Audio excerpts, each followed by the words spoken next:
church here in Birmingham, Alabama, GMS. You know, first and foremost, want to give all glory, honor, and praise to Yahweh, Ba'ashem, Yahweh Shah, Ba'ashem, Kamunashi. Double honors to our apostles and elders of the great millstone that rule at the T12. Peace, love, and salutations to the whole elect out there. Yeah, man, you know, call all y'all by Shimmy Yahweh Shah. We just back at it one more time. You know, week in, week out, prophesying the downfall of America and giving warning to the so-called Black Latinos and Native Americans of the dangers that's set to come to this place, man. You know, it's about to get real wicked out here, man. You know, the more it come out, the more it manifests. Ezekiel 75, man. You know, evil and only evil, behold, is come, man. You know, and we were sent to prophesy to you, to warn you of these things that's finna come, man. Chapter 15, on verse 1, it says, behold, speak down in the ears of my people the words of prophecy. Right? So we were commanded to come out here and speak the words of prophecy.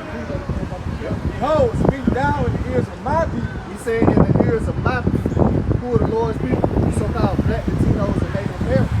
All right, the people on this side. All right, you got it, right? It says the words of prophecy. All right, the words of prophecy. You know, we're telling you what's going to happen before it happens. Okay? It says, which I will put in thy mouth, saith the Lord. Like, man, these are the words of Yahweh Shah, man. So we didn't just come out our own belly, come together and say we just going to go out here and tell the people that the world finna end. No, these are in the scriptures. You know, the famine. You know, the pestilence. You know, the World War III. You know, all these things are prophesied in the scriptures. And we were sent out here to warn you. Jeremiah 28:8. The prophets that have been before me and before thee of old prophesied both against many countries. That's right, man. We prophesied against many countries.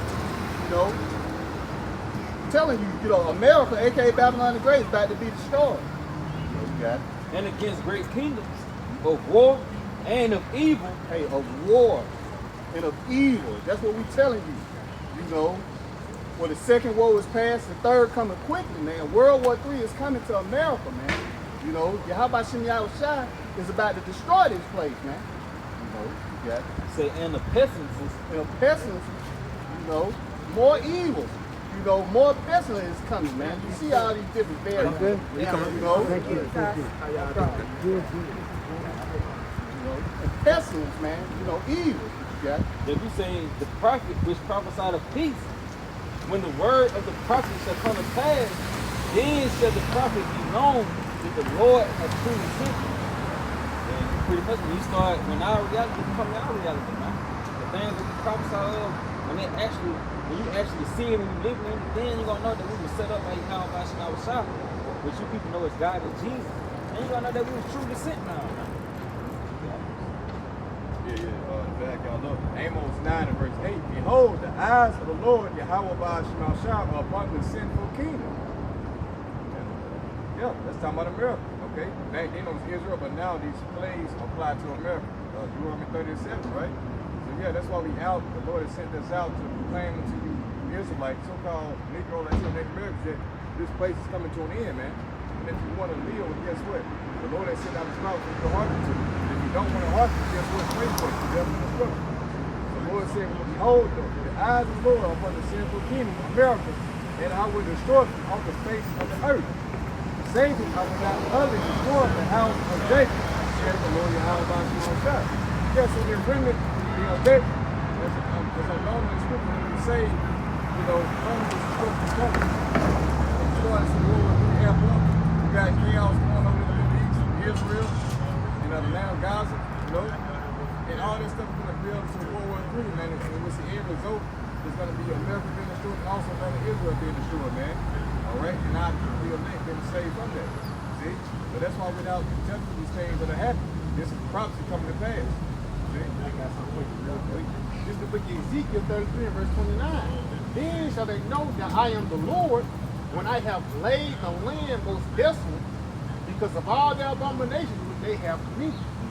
Then you're going to know that Yahweh Shah is alive as well when he started killing them. Once judgment started coming forth, man. Because like Apostle Elder Gamah always say, what words don't teach, adversity will. A lot of adversity is ready to happen upon the planet Earth because of these niggas slothfulness and their reasons for not fearing Yahweh Shah. So when these trials and tribulations do come upon y'all niggas are gonna be fucking lost. You know? Y'all got something. You got that. Ezekiel 35 and verse 1. Moreover, the word of the Lord came unto me, saying, Son of man, set thy face against Mount Seir and prophesy against it. That's what we doing, man. You know, we prophesying against this place, telling you that it's about to be destroyed by thermonuclear missiles. He said, and say unto it, thus said the Lord, Yahweh by Hashem Yahushua, behold, thus saith the Lord, man. Behold, O Mount Seir, I am against thee, and I will stretch out my hand against thee, and I will make thee most desolate. And this is the intents and purposes of the Lord for this lifetime, man. Concerning Mount Seir, the so-called white man, he saw evil, and whence his enterprise is America, man. And the Lord said he's against it. You see, to make it most desolate. And you ultimately, you see in the beginning stages of it, where the perfection of World War III is going to be for this place to get hit up, man.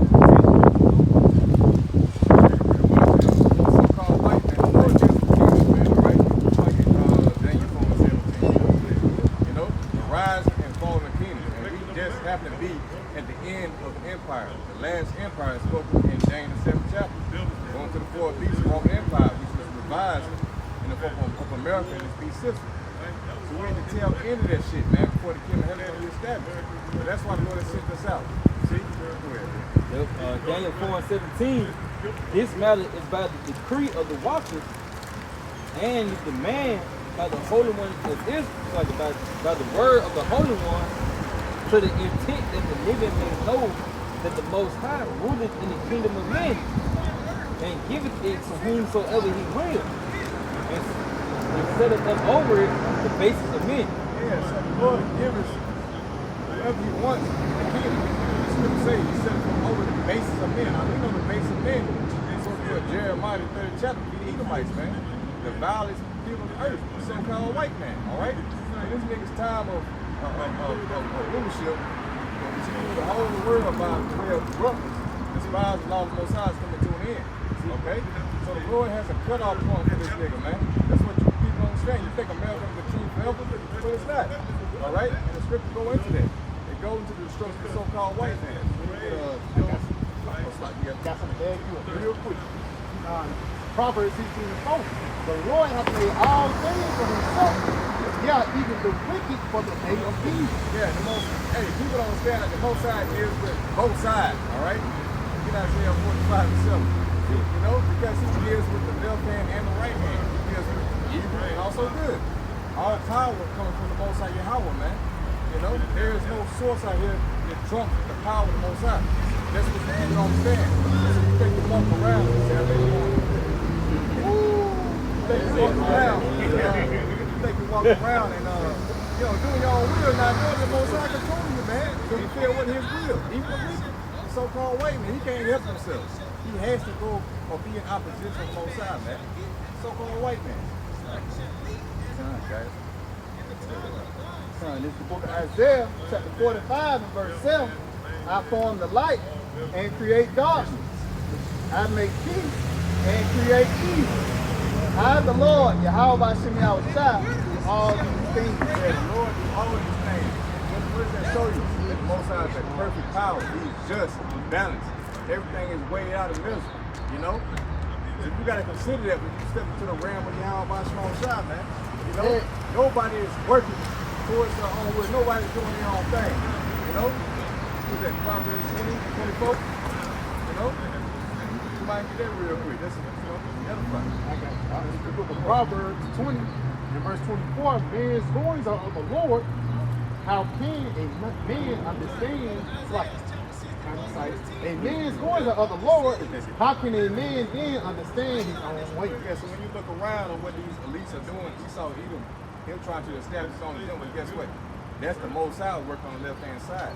You see? So he's not doing according to his own will. All right? The scripture said the deceive and the deceiver is. You see?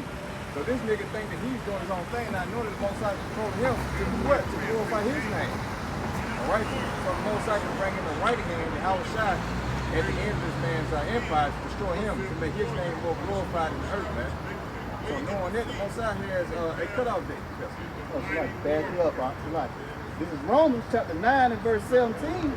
For the scripture saith unto Pharaoh, even for this same purpose have I raised thee up, that I might show my power in thee, and that my name might be declared throughout all the earth.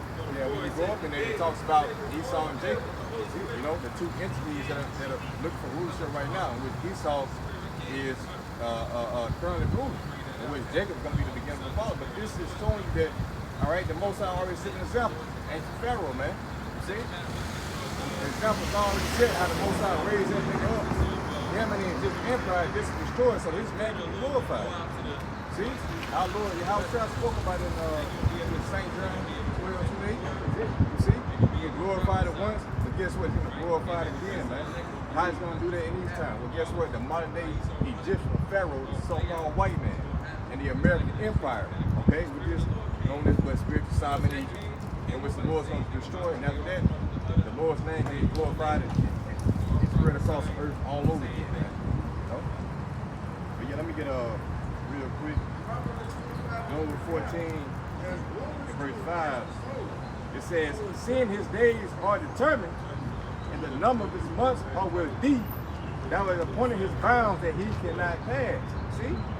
Going to the Most High controlling Esau, meaning that his days of rulership are not going to succeed the measure of the Most High has a lot of rule. Right? He has a cutoff point to be approached that time. See? There's nothing anyone can do about it. So the best thing for you out there to do is to side with this truth. It don't matter what this devil got going on, because everything that you're doing is working towards the will of the Most High. You can do nothing against the truth before it. See? Everything works yeah, that's it. The wallet. The wallet. Yeah. Incentive. You know what I'm saying? With the will of the Most High. See? I got something for you real quick. This is the book of Jeremiah 5, verse 22. Hear ye not me, saith the Lord? Will ye not tremble at my presence, which have placed the sand for the bound of the sea by perpetual decree, that it cannot pass? And though the waves thereof toss themselves, yet they cannot prevail. Though they war, yet they cannot pass over. Amen. And what you said earlier, it is the will of Yahweh to take these guys down, man. It says, though they war, they're not going to prevail. No matter how much this devil push forth these different laws and legislation, Yahweh still to get the victory. You mentioned earlier how the Lord used Pharaoh back then to glorify his name. The Pharaoh he was going to use today to glorify his name is the so-called white man. And like how that Pharaoh was stubborn back then, that Pharaoh is more stubborn right now, man. Because Esau, he's not going to go down without a fight. This nigga is so crazy, he's preparing himself to try to fight against Yahweh Shai. You know? Yeah, I'm self up, but that's a beautiful precept that you brought out, because as Apostle Paul always go into King Canoe, you know, in which everybody was bothering him for his greatness. They thought he was going to go to the Most High. But once he crossed to the seashore, he was like, well, can I, you know, I think he settled down. He was like, can I stop the waves from coming in or something like that to the effect? And he was like, well, pretty much, you know, he can't do that. They say touch his feet over them, you know? And he made a point. He was out there all night. Because he was like, can I do that? He was like, yes, Lord, you can do everything. Yeah, you can do that. You cool, fam. He got up the boat. He got the seat. Got his foot, his baby, touching his feet. He was like, I'm touching my feet. And he thought to himself, I had to. I thought y'all said I can do it, showing you that nigga was just a man or just a man. But he was humble enough to see that. That's it. But that's what Esau doesn't see. See, Esau thinks that he has power over everything, man. You know? Through Satan. With Satan, you know what I'm saying, working for the Most High. Okay? So yeah, we're in that time. As things begin to wrap up, as prophecies begin to burn forth, you know, we get excited because we know that the word of Yahweh Shemashah is going to pass. It's going to come into effect, man. Isaiah 55 and 10, somebody get that. See? So the scripture tells that the so-called white man, no matter what this nigga do, he's eventually going to go out of power. There ain't nothing that nobody can do about it. Alright? And the Israelites will be set back on top, alright, to rule forever when our Lord Yahweh Shai. There's a fuck what that you niggas got going on, you know, as far as this system is concerned, man. If you're not talking about the throne of David, alright, then you niggas lost. Lost in the soul. Okay. 55. Isaiah 55 and 10, it said, for as the rain coming down and the snow from heaven, and returning not thither, but watereth the earth, and maketh it bring forth and bud, that it may give seed to the soil and bread to the eaters. So shall my name, so shall my word be that goeth forth out of my mouth. It shall not return unto me void, but it shall accomplish that which I please, and it shall prosper in the thing whereunto I sent. That's right. So there's a rain coming down from earth to, get an earth increase. Fertilize the earth. Well, it's the same thing with the Lord's word. It's going to do what it's meant to do. That's what you're starting to see. Okay? As the Lord is speaking through his prophets, things are beginning to manifest. Things are beginning to spring forth. The truth is coming out, man. The truth alone is confounding Esau. See? Scripture say, I think that's Psalm 54 and 5, cut them off from that truth. Our word is not truth. Yeah, that's what it is. That word is truth. Mercy, truth, peace, and so. That's it. That's us coming together with the truth, man. The Lord gonna cut you niggas off in his truth, man. So we don't need no carnal weapons. We don't need no knives and staves and yanks and AKs and shit like that, tanks and all that. We don't need that, man. We got the spirit of Yahweh about you on side. Matthew chapter 13, starting at verse 16, he said, but blessed are your eyes for they see, and your ears for they hear. For verily I say unto you, that many prophets and righteous men have desired to see those things which you see, and have not seen them, and to hear those things which you hear, and have not heard them. Nigga, we're in winter time, which all these things that the prophets desire to see are being fulfilled. And guess what? The prophets are back today. You see?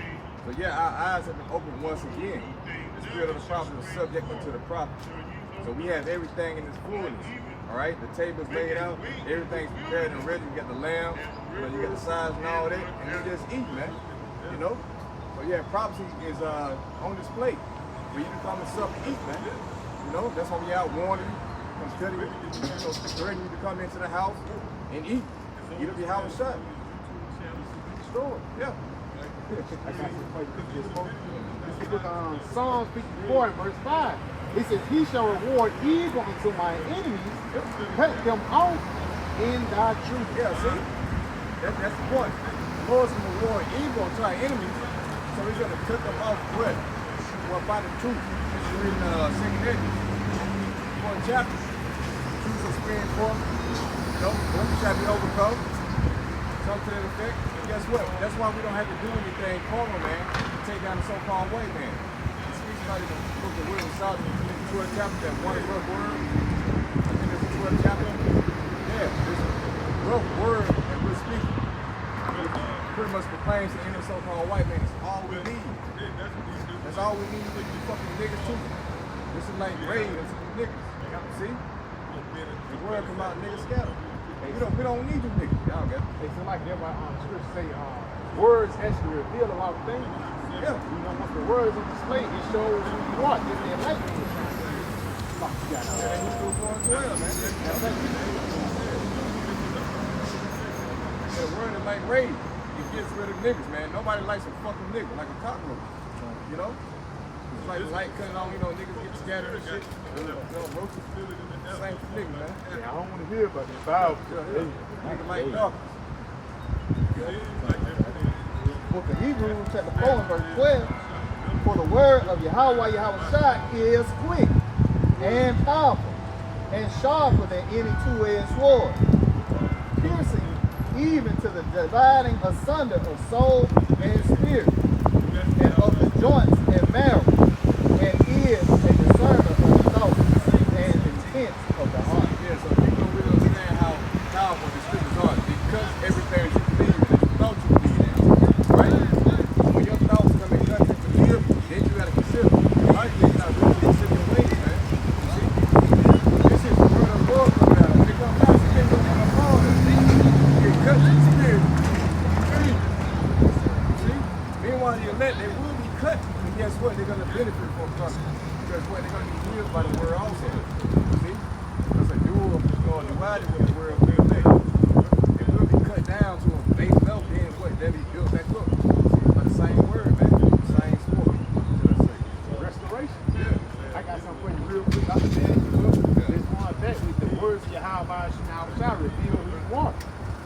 St. Luke 2 and verse 34. And Simeon blessed them and said unto Mary his mother, behold, this child is set for the fall and rising again of many in Israel. Yahushua said for the fall and the rise of many in Israel, man. Meaning he was going to be a stumbling block. And guess what the stumbling block is? His word. See? I think it speaks about that on each of these for a stone and yeah. See, the Lord is a stumbling block. And if you're not of the elect, guess what? You're going to stumble when his word comes out. Right? That's why it's not for everyone, man. The Lord not looking for all Israelites. We're not up here trying to be fucking actors. You know, put out a page of air sharking book. Yeah.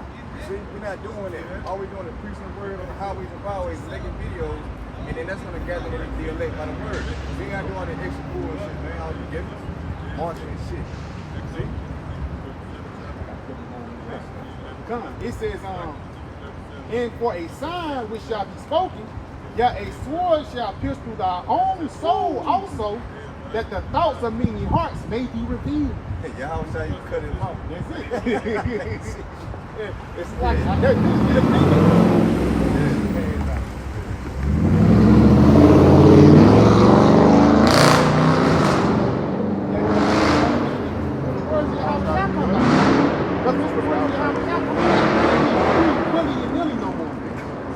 You can't do anything you're supposed to do. Now the spirit of adjustment have to be on display or you get put to jump, man.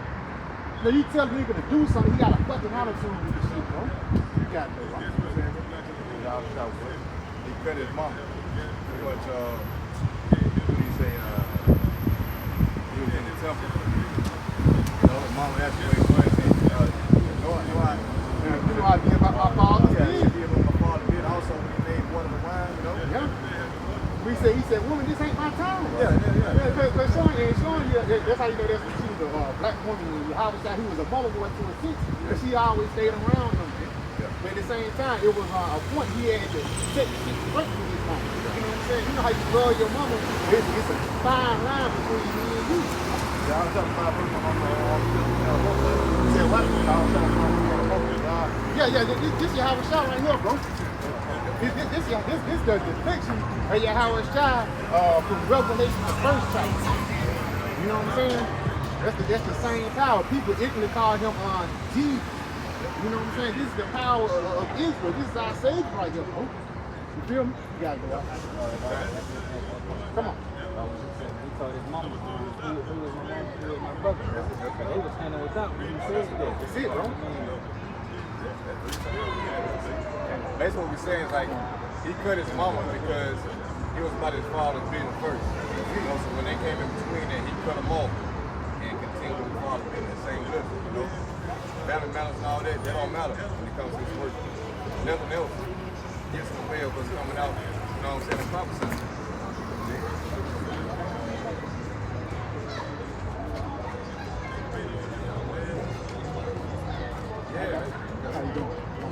I had something to quote. This is the book of St. Luke 2. And I'm just going ahead and get to the point. This is the book of St. Luke 2 and verse 49. Matter of fact, I'm going to start verse 48.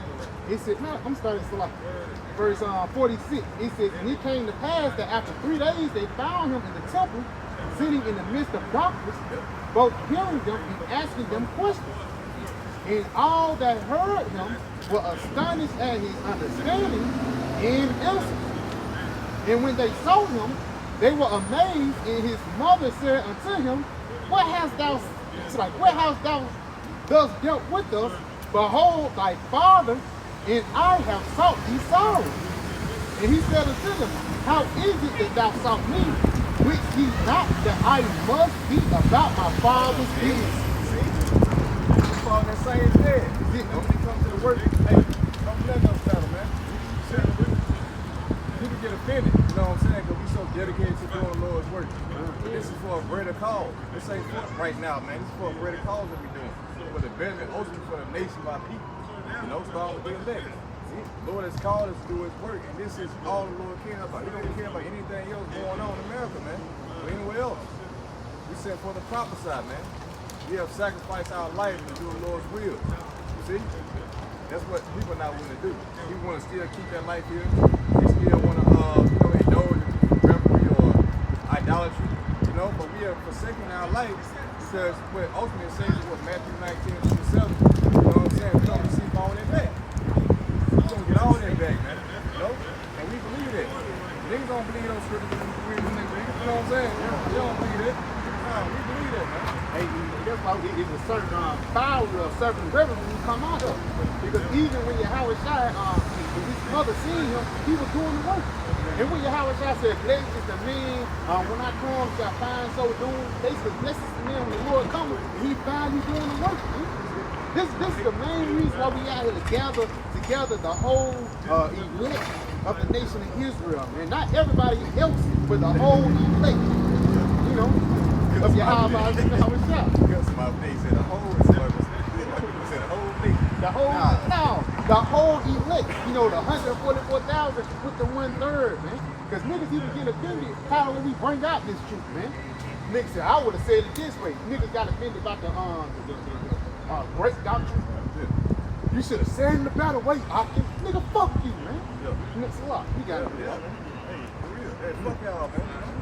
If you don't root this word, no matter how rough we talk, you gotta listen to the message coming out. That's it. If you're not willing to hear that, then fuck you, man. You know what I'm saying? There ain't no real cuss word. A cuss word is like somebody putting an actual curse on you. So, ain't nobody put no curse on you, nigga. But I guess we did say fuck. Yeah. But you know what I'm saying, So I be rude and speech. Yes, not in knowledge. Yeah, that's it. The water. And I made how some call them niggas a generation of certain of life and shit. Old It's cuss an word. adult generation. They tell that fuck, you know what I'm saying? Tell that bitch ass nigga. That's what they always saying. That's what they say. You know what I'm saying? But there was still niggas are so used to being raised in the doctrine church, being under the mother and grandmother, they emotional when it comes to the words of Yahweh Shai. Nigga was the best singer in the choir, now he can't sing and now they get offended. He got it. Even up the groups, man, they get offended. You know what I'm saying? That's why they get so PC when they the words to people. See? That's why they compromise and doctrine. They don't want to offend nobody. See? But we have not shunned to declare to you all the counsel of the Most High. And we don't give a fuck who we're offending. If it ain't for you, it ain't for you. See? We got niggas compromise with the gospel just to please another nigga. They don't want to fully heart. What kind of shit is that, man? See? We're not up here for that, man. We're here to preach the whole gospel behind my shot. Go from death to a fucking Esau, 2/3. Who else this nigga, man? You see? Galatians 1:10, he said, for do I now persuade men or the Most High? Or do I seek to please men? For if I yet please men, I should not be the servant of a Mashiach Yahweh. Thank you. See? So if you're seeking to please men by coming up with gimmicks, just to appease them and get them to come in rather than just preach the whole word, then guess what? You're not really serving the Most High, man. See? You're not giving them 100% truth. That's why niggas don't speak about the MOTB, World War III, the famine, so on and so forth. The great death that's coming.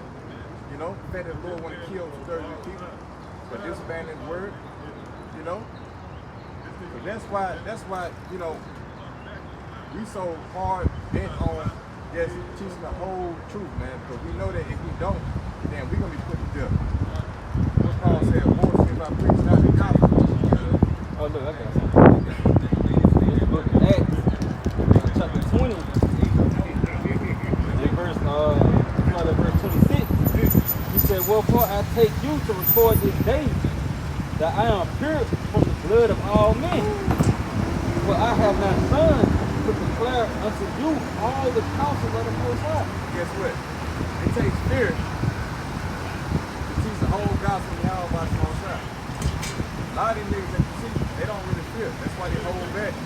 We don't give a fuck when we figure how about you on shine, man. See? But we're pure. Lord, when we continue, we're pure from the blood of all men. In the time of judgment, the Lord will look over us, and Lord will get past. We'll get we'll be clear. So all you niggas that out there, faking, say, compromise the gospel, get all your fucking gimmicks. You know what I'm saying? So, hey, in that time, what was it? 1 Peter 4 and 17. Judgment gonna begin in the house of the Most High. So we'll see where you end up at, man. Right? Niggas get offended because when you say something today, David White, you say, don't eat pork no more. Got nigga mad because he can't get a junior bacon cheeseburger. Even when niggas come to Singapore, niggas eat mad because you have to wake up. Motherfuckers just gonna jump to A to Z instead of doing those stepping stones. That's what the gimmick's for. Because instead of you coming sincerely and building yourself up in the spirit, niggas be building themselves up in the flesh. You know? It's Acts 4, you start at verse 18. He said, and they called them and commanded them not to speak all, nor teach in the name of Yahweh. But Peter and John answered and said unto them, whether it be right in the sight of the Most High. And it's the spirit, man, because if I'm not mistaken, earlier they beat them, didn't it? And cast them away and shit like that. And the same thing is coming again, because like the scriptures say in Matthew the 5th chapter, blessed are they that are persecuted for righteousness' sake, man. It's going to get to a point where prophecy must be fulfilled, man. Yahweh Shah went through it, so how much more us? What the scripture say, serve is not greater than his master. If Yahweh Shah went through it, then we must go through it, man. You got it, right? No, he said, but Peter and John answered and said unto them, whether it be right in the sight of the Most High to hearken unto you. Yeah, they say if the Lord did send you to tell us not to teach his name anymore, you got it? Then unto the Most High judge me. Yeah, then to the Most High judge me, you got it? He said, for we cannot speak, but for we cannot but speak the things which we have seen and heard. So when they have further threatened them, they let them go, finding nothing how they might punish them because of the people. For all men glorify the Most High for that which was done. In the spirit, they was glorified through will. They was glorified through the word. Because even though people wanted to kill them, people didn't want to hear the name of how outside. They didn't want to hear about that terrible vengeance that was coming ahead. People were still gravitating to it. And the scribes and Pharisees, the niggas that was being over righteous, for lack of better words, but listen, yeah, just let them go. Because if we do something to them, they gonna do something else. And that's how Yahweh Shah was, man. You know, y'all brothers, right? Y'all done got, I got some real quick. Okay, this is the book of James 1. Then I'm gonna start at verse so like James 1, verse 21. Wherefore lay apart our filthiness and superfluity of naughtiness, and receive with meekness the engrafted word which is able to save your soul. Yeah, engrafted word which is able to save your soul. See? So this salvation is all about the word going out. This is how the elect are being gathered. What's that, Bruce 5 and 5? You know? It's not going to be about anything outside of that. As far as the corner outlook. The scripture speaks upon that, man. You know? You niggas been pretty much seduced by the lust of your flesh and the bathroom. You know? Going to the outward appearance, going to the outward appearance and all that. Lust of the eyes and whatever. Nah, man. It's all about the testimony of Yahweh Shah. There's only one doctrine. There's only one truth. See? Only one way. Second Ezra, chapter 2, and verse 47. So he answered and said unto me, it is the Son of the Most High, who may have confessed in the world. Then began I greatly to commend them that stood so stiffly for the name of the Lord. Yeah, so this is future tense, you know? But it's talking about right now. This is talking about us out confessing the name, not only the name, but what the doctrine. Reputation about letting y'all try testimony. You see? It says, and we still were so stiffly for the name of Yahweh Shah. And that's the outcome going into. There's going to be a great persecution that comes with this word out, man. You see that narrative being looking right now. You got infiltrators from Hamas coming to the border. You know, they're talking about so-called terrorist attacks or whatnot. So you already know. You already know what's coming. You already been mentally prepared for what's to come, man. A great demonization is coming. You're accused of the brother, Esau, right? But yeah, we already know, man. So that's why we're waiting for these things to come, because we know that Yahweh Shah is going to be there for these things. It's already written. So the ones that stood so stiff for the name of Yahweh Shah did not give up. They didn't sink in, or what was it, Romans 11. They didn't bow the knee to the image of all, I believe. Right? So yeah, we're not going to submit Lord Willie to Esau, man. So fuck Esau, fuck the 2/3 that don't believe in everybody else, man. See? It's all about the kingdom. So the Lord said, he's going to put a crown on our head. That's all in the future. It's already been done. Lord Willie don't win.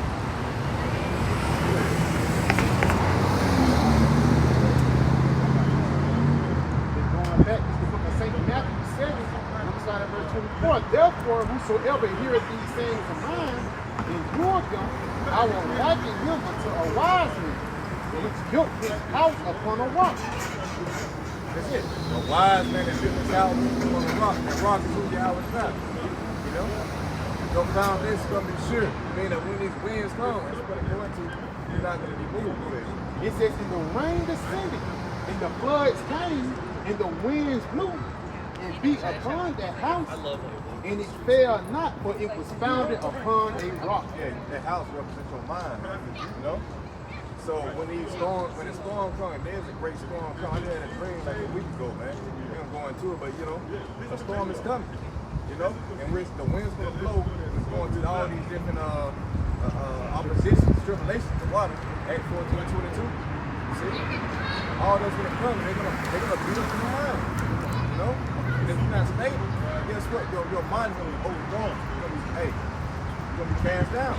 The house will be cast down, man. But you can build your foundation on the house shine, the testimony that he has put out, and guess what? You're gonna be stable that time. It's Isaiah 33:6, right? Verse 9, building your time, and it's building your salvation. Philippians 3 and verse 8, he said, yeah, doubtless, and I count all things but loss for the excellency of the knowledge of Mashiach Yahushua, my Lord, for whom I have suffered to lose all these.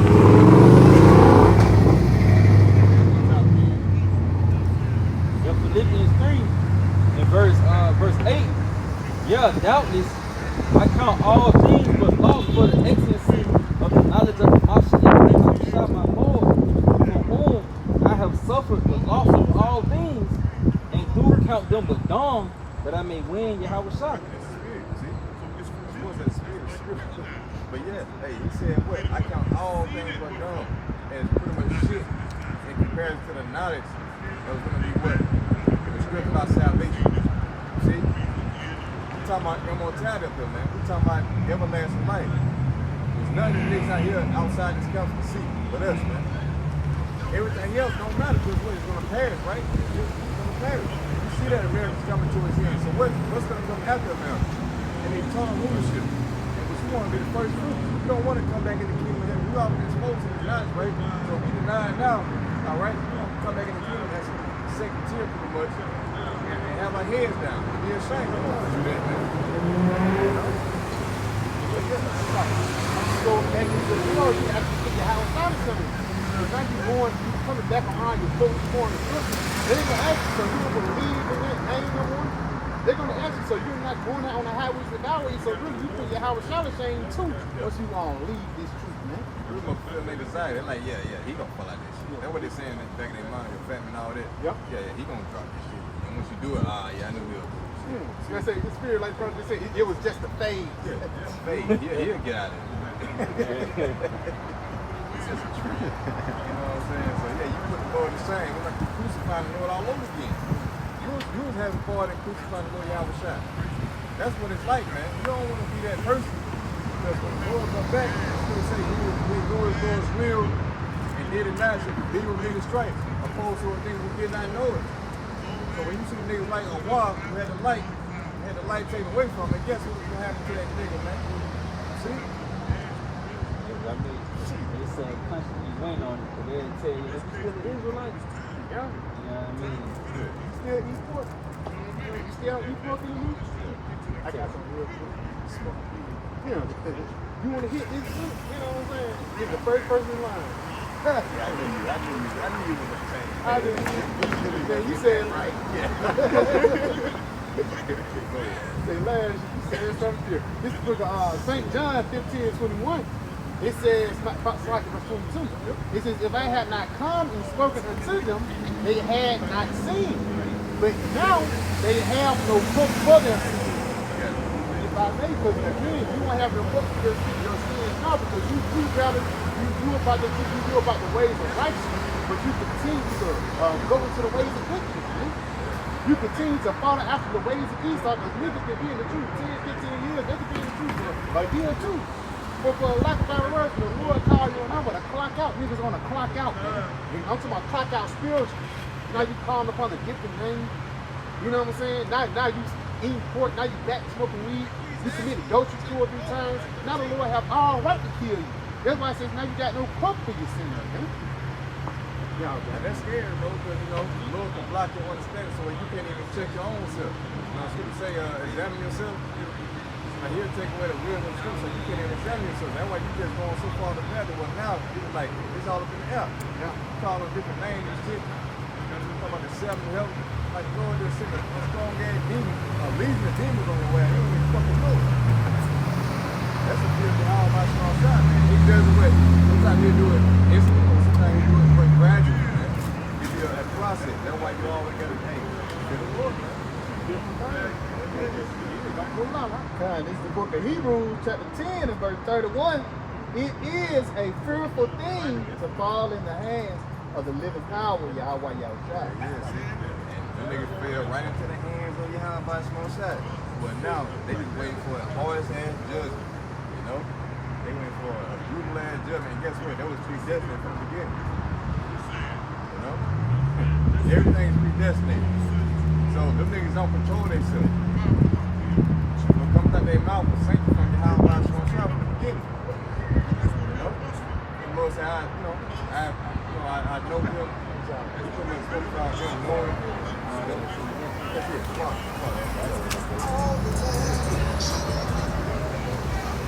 Yeah, that just shows you the power that we're dealing with. Because he controls your mouthpiece. And what comes out, you know? If you speak perversely, then guess what? The Lord has sanctioned your gifts to you.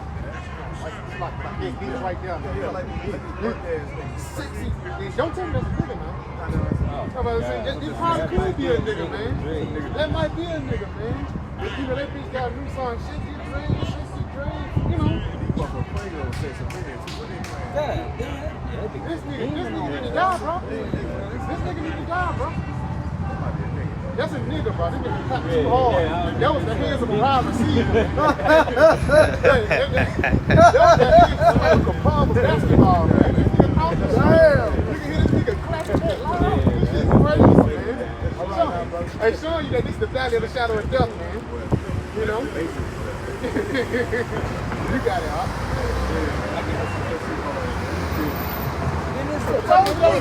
I told you. The crack was too loud, bro. There was some big ass hands coming together, man. You feel me? Sick. Man, what you got? I'm bringing it up. Sick. Yeah, this 2nd Ezra 15 verse 26. He said, for the Lord, Yahweh Yahushua knoweth all them that sin against him. That nigga right there with the big ass hands. You believe the sexy blood is a part of you sinning against the Lord.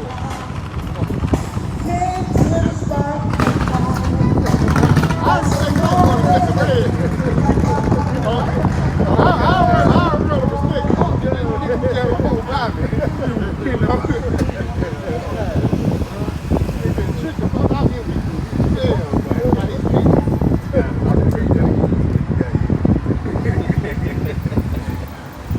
Yeah, this 2nd Ezra 15:26. He said, for the Lord, Yahweh Yahushua knoweth all them that sin against him, and therefore delivereth he them unto death and destruction. That's what you see happening. You got people that part from the faith. You know, people walking away from the truth, keep doing their own thing, teaching their own doctrine, getting seduced by seducing spirits.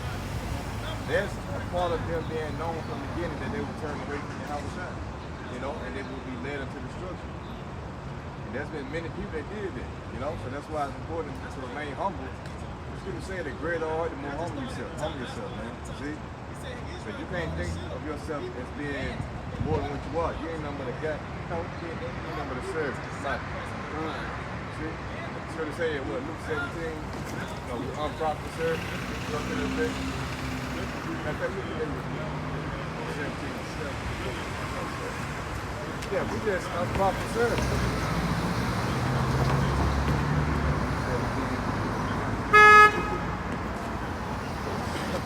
Yeah, we just out here drinking out the grace of Yahweh by Shemashai. You know, he chose fit for us to come out to teach his word. You know, we know that we don't obtain the knowledge that we got on our own. Now the Lord put the spirit of us to obtain his knowledge so we can go out and speak.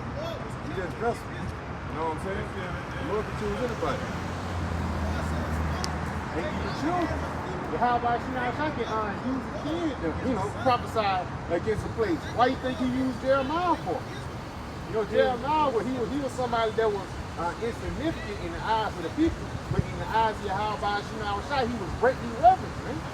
You know, and niggas don't really understand it. Niggas don't understand how Yahweh Shai works. I find that pictures like National Living.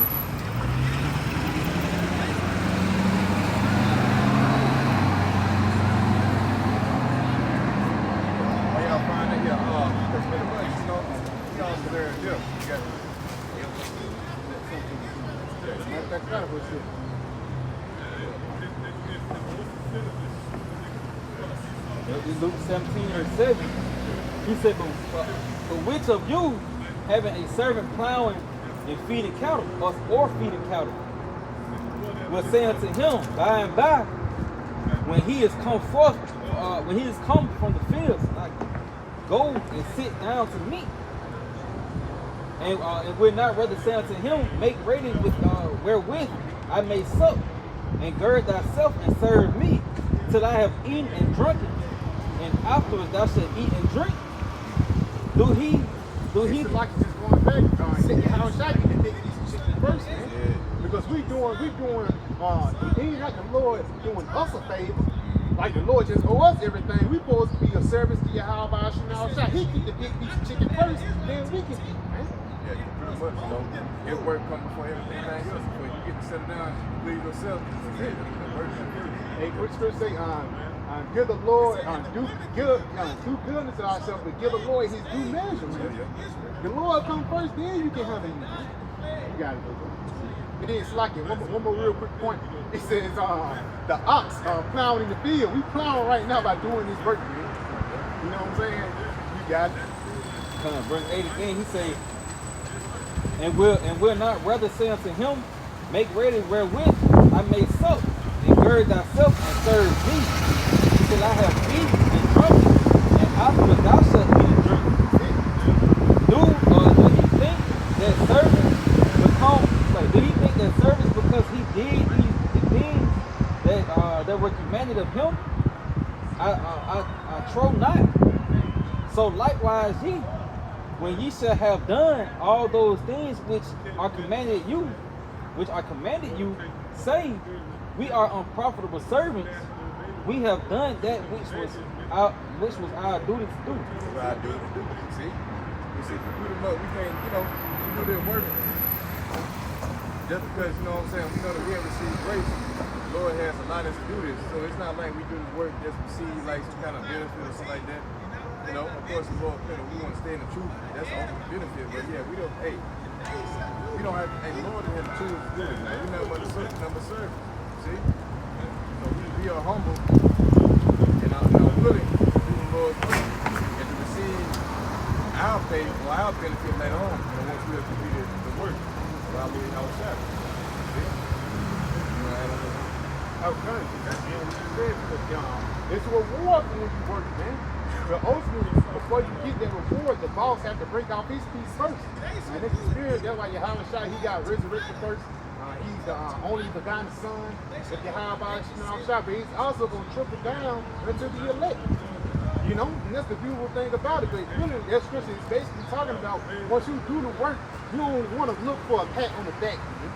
You know, you don't want to look for somebody to say, good job. You know, ain't nothing wrong with a brother say, good job and stuff like that, and you take it. as it is. But what you want to really hear is when Yahweh Shai say, well done, thy good and faithful servant, man. That's when that's really going to matter, man. You know, you got something, bro? Get it, bro. Matthew 9, starting verse 26. But Yahweh Shai beheld them and said unto them, with men this is impossible, with the Most High all things are possible. Then answered Peter and said unto him, behold, we have forsaken all. We have forsaken all, man.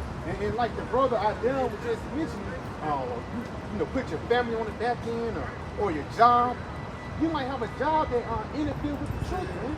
You might have a job that interfere with you coming out and doing the work, or you working down 14 hours a day.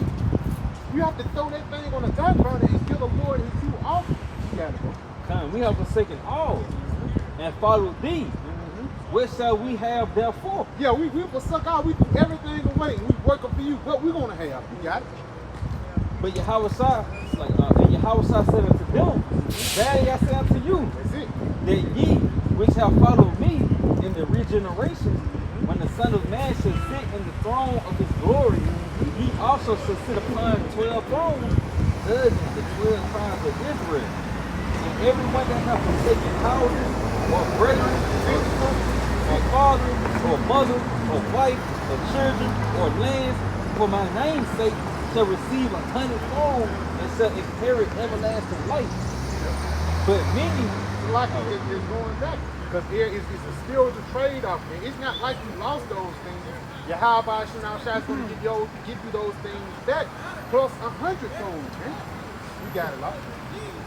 but many that are first shall be last, and the last shall be first. In the spirit, the Lord is going to flip things around, like how LeBron James on top right now, the Lord will put him on the bottom. You know what I'm saying? How we're on the bottom right now, the Lord's going to put us back on the top. You know, but just going back in that whole precept that the brother just put out, it's a reward for being a servant. And that reward for being a servant is ultimately rulership. They're like the people, like it requires sacrifice. You know, you gotta believe the scripture, and then you gotta be willing to sacrifice into your sake in this current life. Whether it may be your family, or a job, or anything else that's tied to this life to keep you back from how about Shai, right? So that's when you gotta consider how Shai, as he was looking forward to what the greater purpose. You know? First Peter chapter 4 and verse 1. For as much then as Hamashiach hath suffered for us in the flesh, arm yourselves likewise with the same mind. Yeah, consider how Shai. As he went through his trials, our temptation, everything that he had to sacrifice. In that lifetime, he didn't deal with no women. Imagine that. Not dealing with any women. Knowing that in your past, like, women was the reason why you failed. That the whole nation failed, man. So he had a heavy burden on his shoulder. And he had to, you know, that's why he was so grieved. He had all this shit that he had even in the past, like, they caused the whole nation to fall. But in his lifetime, he was like, no, I'm not going to let this affect me and reach my goal. Because the Lord has set forth, man. So he had to sacrifice a lot of things. It's like nobody could do that except the house shop, man. Right. Nobody could feel that life not dealing with women and being perfect. You know, keeping all the laws in that time. Nobody could do that except the house shop, man. I'm glad you said it, but you had to look IUIC say, what they said, In order to get to the kingdom, you got to something like that. they said, Howard Shai died to show that we can keep the law too.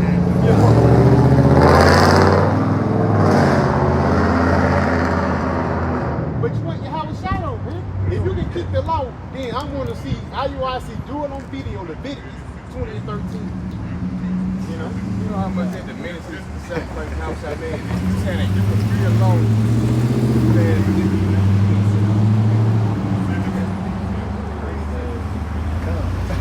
For he that has suffered in the flesh has ceased from sin, that he no longer should live the rest of his time in the flesh to the lust of men. That's it. So yeah, probably Howard Shai, we should no longer live the rest of our life for the lust of the flesh, man, fulfilling our own desires, you know, or whatever we was into in our past life that had control over us. Now, our life now is revolved around Howard Shai. That's why you see us out every weekend, doing videos every day, you know, constantly making our body a living sacrifice for Howard Shai, man. You know, we falling out this league. Come, but to the will of the Most High. For the time past of our life may suffice us to have wrought the will of the Gentiles. Yeah. Now, we born like the Gentiles in our past life, you know, being adults, eating a block of food, worshiping different idols to God, Jesus Christ, Islam, you know, going to the club every fucking weekend to get towed up, you know, just doing all kinds of abomination, man, in that vodka spirit, you know, let all that go. When we walk in lasciviousness, lust, excess of wine, revelings, banqueting, and abominable idolatry. Abominable idolatry. See, we have been commanded to abstain from idolatry, man. As you've been cleaned by this word, well, guess what? You now embark on a new way, a new walk that is not in line with what we just read. All those things which were contrary, you know, with the how about you outside. Wherein they make it plain that you run not with them to the same excess of wine. Yeah, so now that you're departed from that old life, now your old compadres, your cousins, your best friends, the niggas that you grew up with, high school, best buddies, whatever it may be, man. Now they talking shit about you. That nigga on the highway, you know, he got a vibe, he cuts down fight folks. This nigga crazy. He done grew out, look like a fucking maniac. You know, they gonna talk shit about that. It's all good though, because now, you know, that means that you made your body live sacrifice for your house shot. You know? Speaking evil of you. There it is.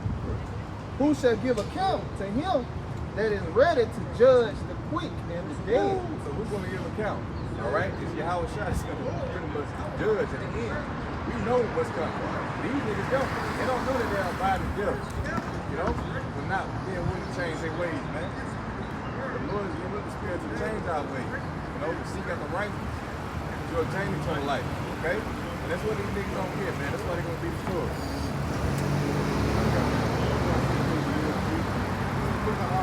Second Corinthians 16, it's like 2 Corinthians 6 verse 17. Wherefore come out from among them, and be ye separate, saith the Lord, and touch not the unclean thing, and I will receive. Yes, the Lord saying separate yourself, just like our forefather Abraham. All right, the Lord called him away from his kinsmen in the Genesis 12 chapter. You know, he said, I will show you a land. I will show it to you a land, you know, or something to that effect, or a promise. Right? Yeah. Because see, he saw something afar off. That's what all our forefathers saw, man. Something greater. That's what we see. So yeah, that's why we have separated ourselves, because we believe and have faith in the testimony of our Lord Yahweh Shai. So we separate again from our family. They look at you crazy now, because now you don't do the things that you used to do. You don't begin to barbecue cookout. You don't eat pork and shit no more. You know, baby back rib. You don't eat pig feet, chips, whatever, cat feet. You're sinking on this. Now you look like an eyeball. Black sheep of the family now. And that's what the Lord wants, man. He's not looking for all of Israel, only the elect. I got something for you. Real quick, it's the book of Psalms 51 and verse 10. Create in me a clean heart, O power Yahweh Shai, and renew a right spirit within me.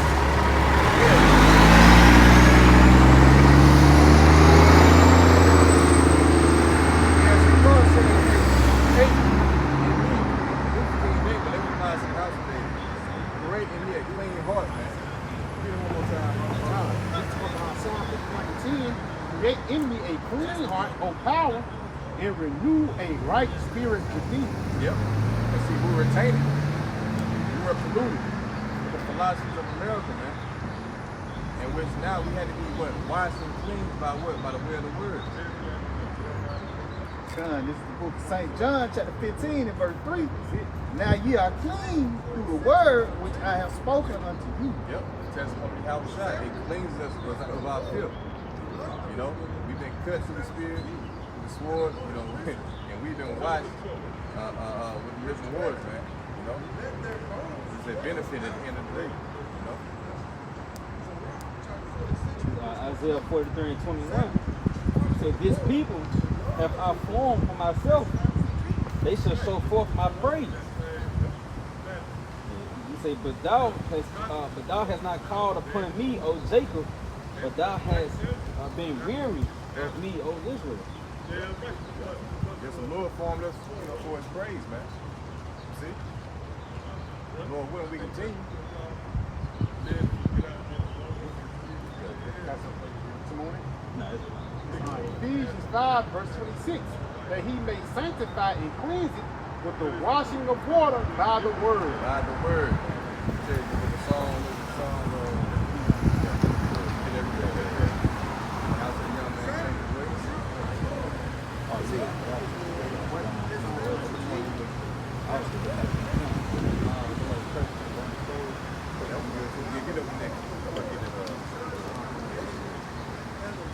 With the Psalms 119 and verse 9, it says, wherewithal shall a young man cleanse his way by taking heed thereto according to thy word. That's how you're going to change your way, man. That's how you're going to come out of America. That's how you're going to come out of Christianity and all these different ideologies, maybe Islam or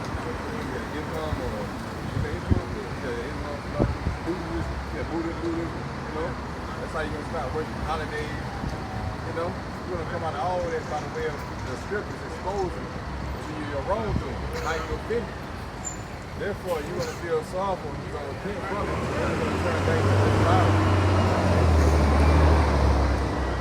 Yeah, this is the book of Psalms, chapter 19 and verse 7. It said, the law of the Lord is perfect, converting the soul. The testimony of the Lord is sure, making wise the simple. Yeah, the testimony of the Lord is sure, man. Making wise and simple. All right? And it's perfect at converting the soul. You've been converted on here, man. You read what Romans 2 chapter. So there's a transition that's going on here, man. Before we can go into the kingdom, but there has to be a mental transition. You got to forsake America, forsake this current system, everything that's involved with it, and subscribe to the testimony of Yahweh Shai. There's only one God. See?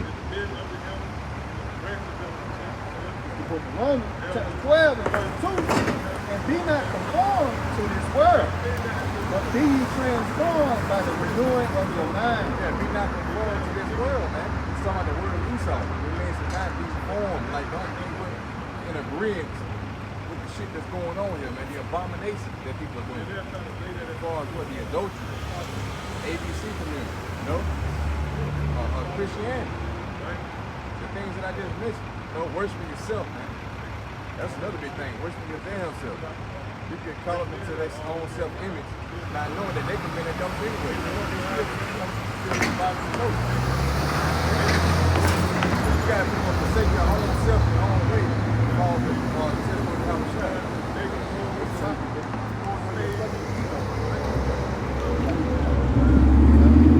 That ye may prove what is that good and acceptable and perfect will of the Most High. Yeah, because the will of the Most High is to save us a bit, but it starts by the way of you repenting. And ultimately, the ultimate will is to destroy America too, man. Like the brother was saying, you have to be humble. You have to be humble first. So the testimony of Yahweh Shai is supposed to be a witness, how you offend. It pretty much creates that contrary heart. So within that, all that pride and arrogance is supposed to go out the door, man. Knowing how you offend. You shouldn't even be alive right now. The Lord, He deal with you do. The Lord don't deal with proud ass people. Like it says in the book of Ecclesiastes, pride is one thing that the Lord hates, man. So if you're prideful, you think you got this word by yourself, you think this truth is all about you, then you have something coming for you, man. And what you have coming is ultimate death and fucking destruction. Because He even tells you in the book of Proverbs 16 chapter, pride comes before destruction.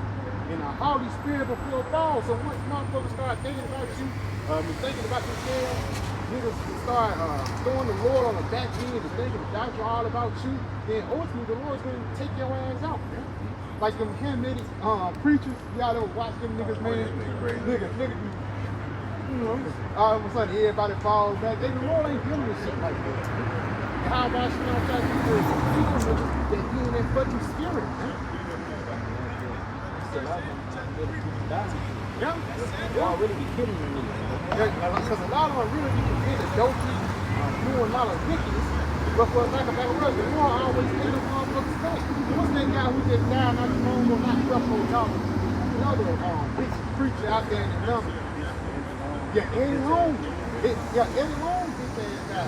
And it came out that this nigga, he was a moat. You know what I'm saying? It came out that this nigga was extorting money and shit like that. At the end of the day, Yahweh Shanal Shah got that nigga back. If I'm not mistaken, I think that nigga died of AIDS and crazy shit like this. Good. You got it, boy.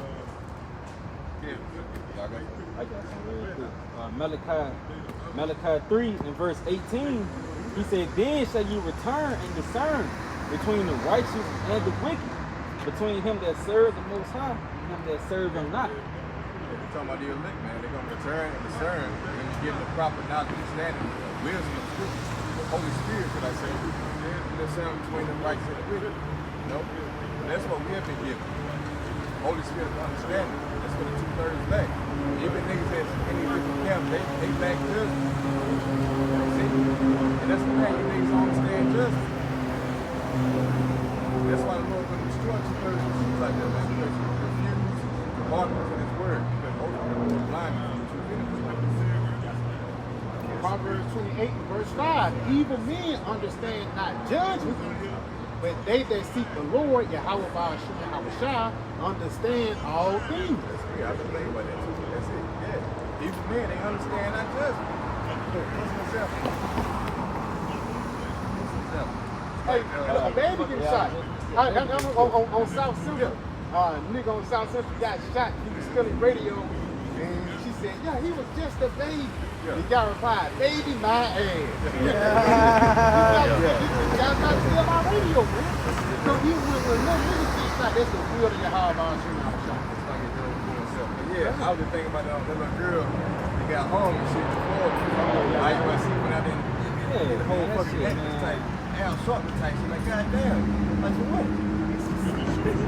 They post on Instagram, I'm like, so busy. You know? Man, hey, fuck all that shit, man. Hey, the Lord got that motherfucker busy, man. That's it. You fucking with the Lord praying now, man. Yeah. You know?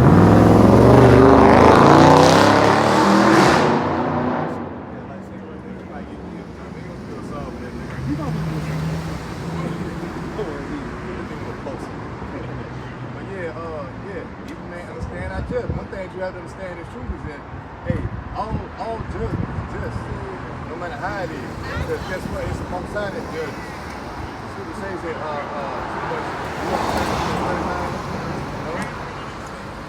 he killed him, make him alive, wound and heal him. Everything comes from the Most High. But one thing you niggas don't understand is like reincarnation, like Lord can get you back from a past life in this life. With a crazy situation that might not seem just at that time, but guess what? That motherfucker put in jail because of something he did previously. Or he could have been at that time, you know? It's all just though. But we understand that at the end of the day, the 2/3, you know?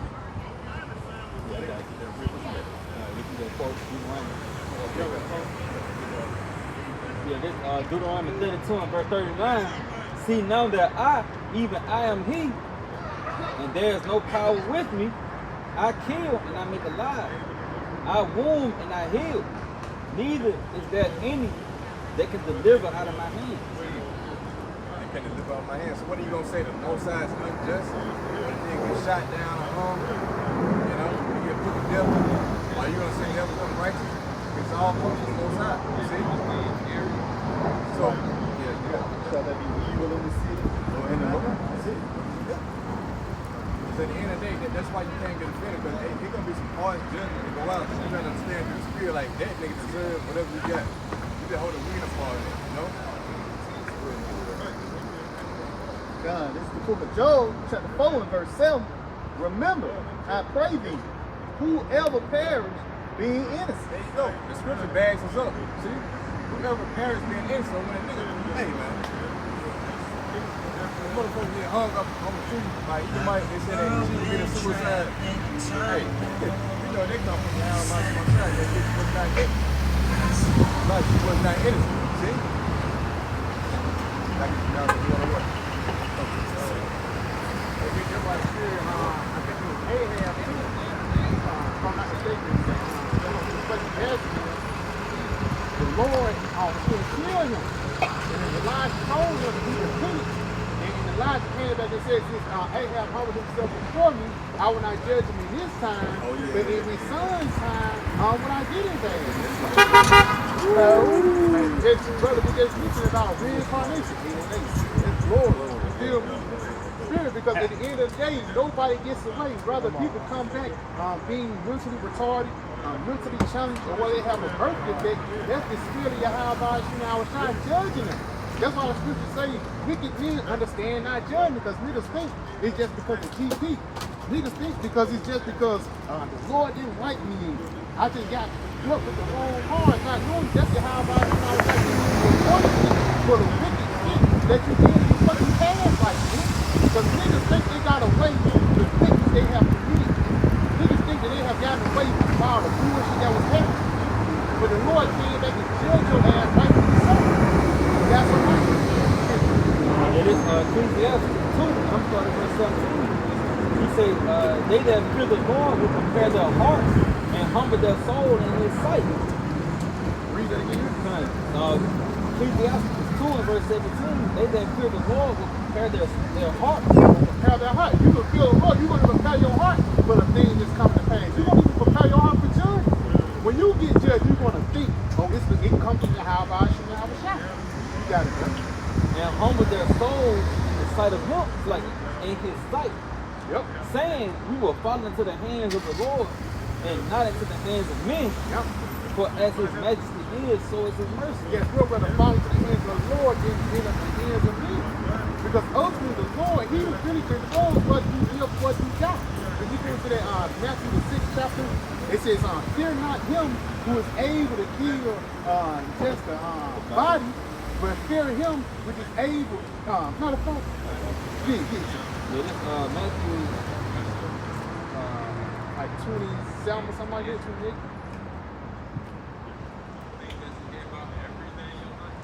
It says, fear not him which is able to kill the body, but fear him which is able to kill the body and soul in heaven. So the Lord can actually torture you. He can kill you, then bring you back into somebody that's mute. He can bring you back into abusive, now you getting raped every day.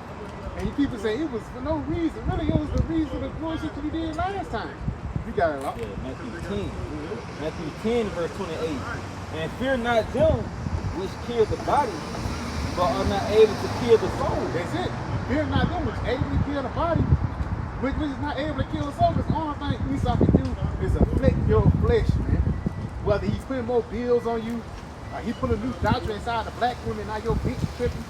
For a lot of better words, that's the most that Esau can do. But with the Lord, you got it. But rather fear him which is able to destroy both soul and body and head. So fear Yahweh Shina Shai, because he's the one that controls the things that happen on everything on earth. The Lord controls every breath that you fucking take, man. And it be the spirit why certain people, they die peacefully, they die in their sleep. And some people die drastically. I've seen a story of a man, he was getting some box, for lack of better words, and he had a heart attack in the middle of him, getting up. That's a crazy way to go out, but that's the spirit of the Lord made that man go out that way, man. Sit out with a bang. Like niggas think they get away with shit, you know what I'm saying? Not knowing the Most High, hey, he's long suffering, and his time on different, doing different things. Not according to the niggas out there. So, Lord will get you from, from something that happened 2 weeks ago or 2 years ago or 2 lifetimes ago. You know what I'm saying? In one moment. This is for Ecclesiastes in Sirach, chapter 16, verse 11. And if there be one stiff-necked among the people, it is a marvel if he escape unpunished. It's a marvel that nigga escape unpunished, man. To be one stiff-necked that don't want to hearken to the truth, to the Lord's word, and guess what? All right, it's a marvel. Meaning what? You should be surprised if he gets away from judgment. And but he's not. Everything is accounted for in the scriptures. You see?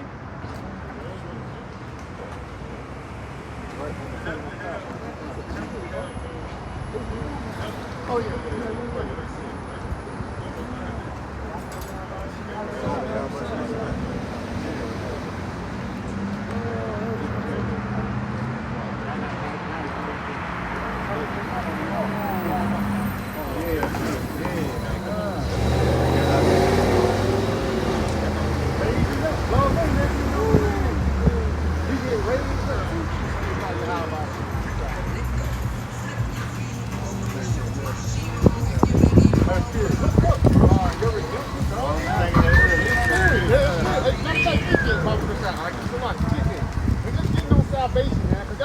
all about the spirit. Get delivered from these dangerous times that's coming upon the fucking planet Earth. Because, hey, for lack of better words, it's not like things are just going to continue as they are. And she's just going to be the same. No, man. The Lord is ready to fuck this place up, and hopefully he's been ready to deliver his elect. You got that up? That is Acts 1 and verse 11, which also says, ye men of Galilee, why stand ye gazing up into heaven? Yeah, why stand ye gazing up to heaven? Why y'all looking up, man? You know what I'm saying? Why y'all, for lack of better words, looking to the sky? That nigga Polite, he had a little thing. Yeah, that's the spirit. Bro, it disappeared. Right there in the middle. That's his spirit, man. That's spirit. That spirit they trained. Because it was right there. How the hell did it get right there that quick? You don't see no plane no light down there, bro. Man, hell no. He ain't that motherfucker too light. They be like that. You like a twin turn. Yeah, it did. That's why they call it Caribbean clouds, too, man. That motherfucker came from those two clouds and came through this way. Three that Yeah, Acts 1 and verse 11, he said, which also said, ye men of Galilee, why stand ye gazing up into heaven? Yeah, why stand ye gazing up to heaven? So why you looking up in the sky for? You got it? This same Yahweh Shah, which is taken up from you into heaven, shall so come in like manner as ye have seen him go into heaven. Yes, because how Yahweh shot up, he walked in beamed up, and he's going to come back beaming on us up. Lord, when we are part of that number, man. Prophet shot that shit on it. Skip on Romans 13 and verse 11.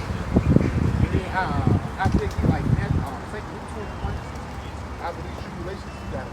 Yo, Matthew, it's like Romans chapter 13 and verse 11, and that, knowing the time, That's it. that now it is high time to awake out of sleep. Yeah, it is high time to awake out of sleep. It's not time to be fucking slothful and sit back chilling, to be fucking working for Esau. No, it's time to work for the Lord, man. Because very soon, bro, shit finna fucking change. Niggas trying to save up for a new Christmas. You know what I'm saying? Niggas trying to save up for the holidays and Thanksgiving. For lack of better words, you doing that shit fucking pain, man. You supposed to be saving up so your Lord can save your ass, man. That's it. Put money in your still bank account, bro. Because at the end of the day, that's still bank account. That's what it's doing to me. Now that's a plan right there. Yeah, that's a plan. The other one, no plan. Heavy.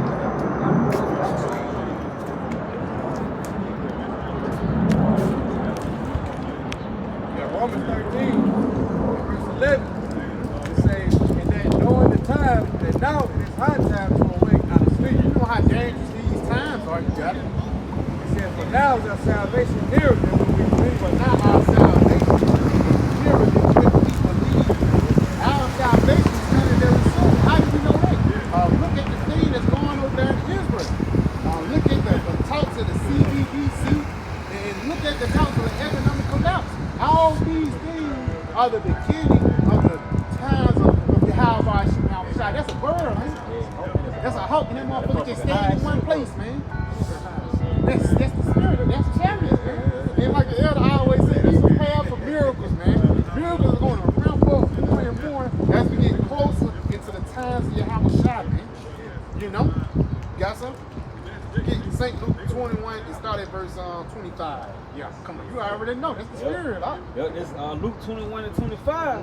And there shall be signs in the sun. The signs of the sun. And in the moon. And in the moon. And in the stars. Yes, and the power of those signs is chariots and UFOs. It's not no coincidence. During the Pentagon and the government, they finally came out. If anybody see it, make sure you take pictures and send it to us. Back in the day, you don't get in trouble for reporting UFO. They'll actually put your ass to death in the Air Force if you talk about these divine vehicles, man. But now they're more welcome. Trying to get more information for the dollar, man. You got it, bro. And upon the earth, the stress of nations. And upon the earth, the distress of nations. Come on. With perplexity. With perplexity. The sea and the waves roar. Yes, and that word perplexity actually goes back into confusion, man.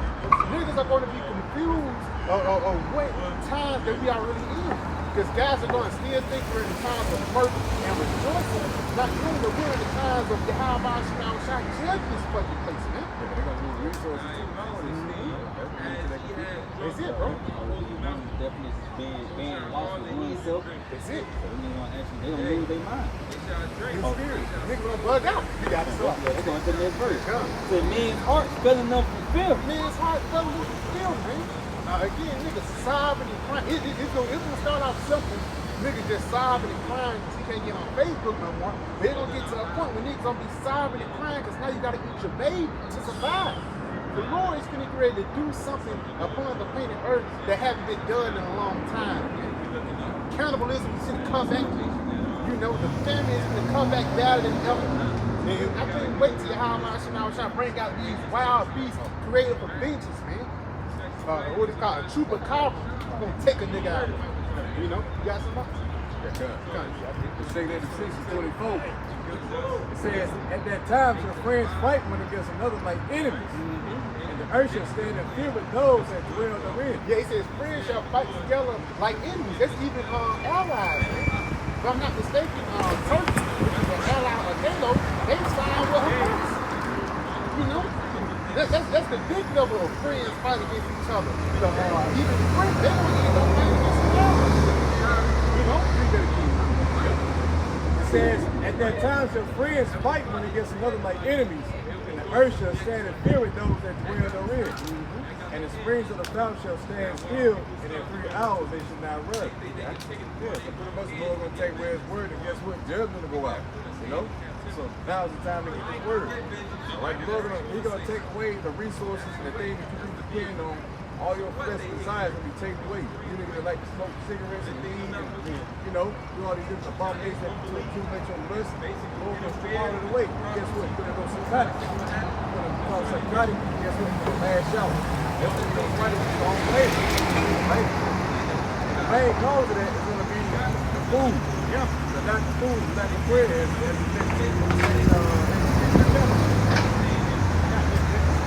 That's the spirit of prophecy being made manifest over the whole planet Earth. You know? So how about you outside? I'm ready to bring this place down.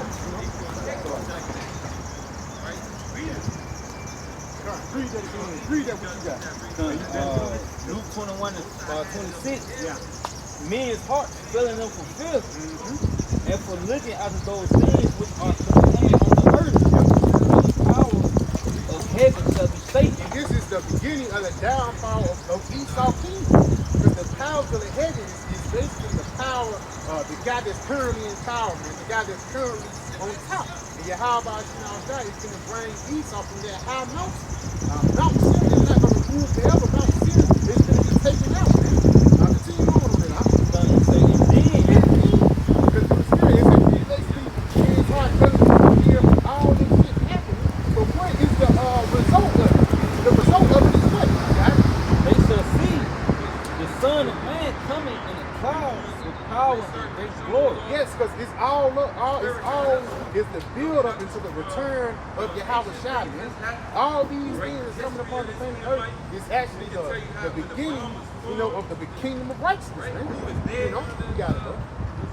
He say, and when these things begin to come to pass, then look up. Yeah, when these things come to pass, then look up. Just looking at why. And lift up your head, for your redemption draweth nigh. And that's why it's the size of cherries and UFOs coming more and more. Because salvation is closer than when we believe, man. Because God's doing that complete doctrine. You thinking once the missiles get shot off, you're gonna be over there. You're gonna hop on a plane real quick and go to Israel. You're gonna hop on a plane real quick and go to South America. No, you're gonna actually have to get beamed up into a UFO to be preserved from the dangerous heat that's coming upon the planet Earth, man. You got something up? Yeah.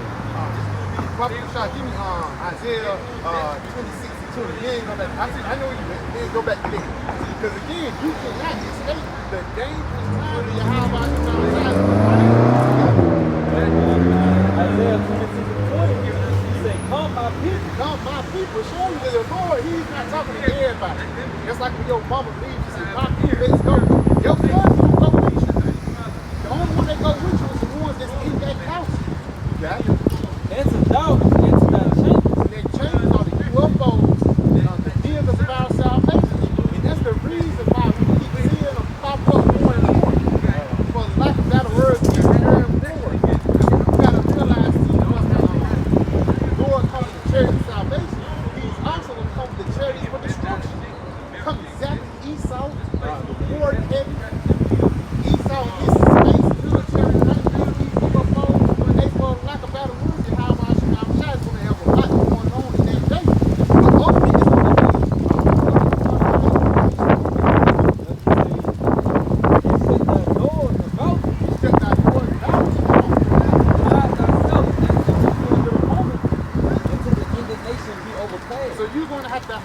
those chariots for a little moment until the ICBM nuclear missiles be overpassed, man. Until that heat calm down. You got some more?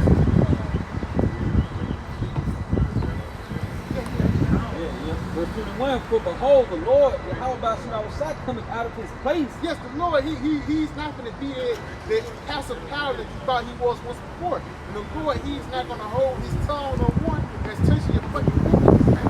You got it. Man, That's it. He's going to beat you in a glorious body. He's going to beat you in an angelic state. You know? you got it.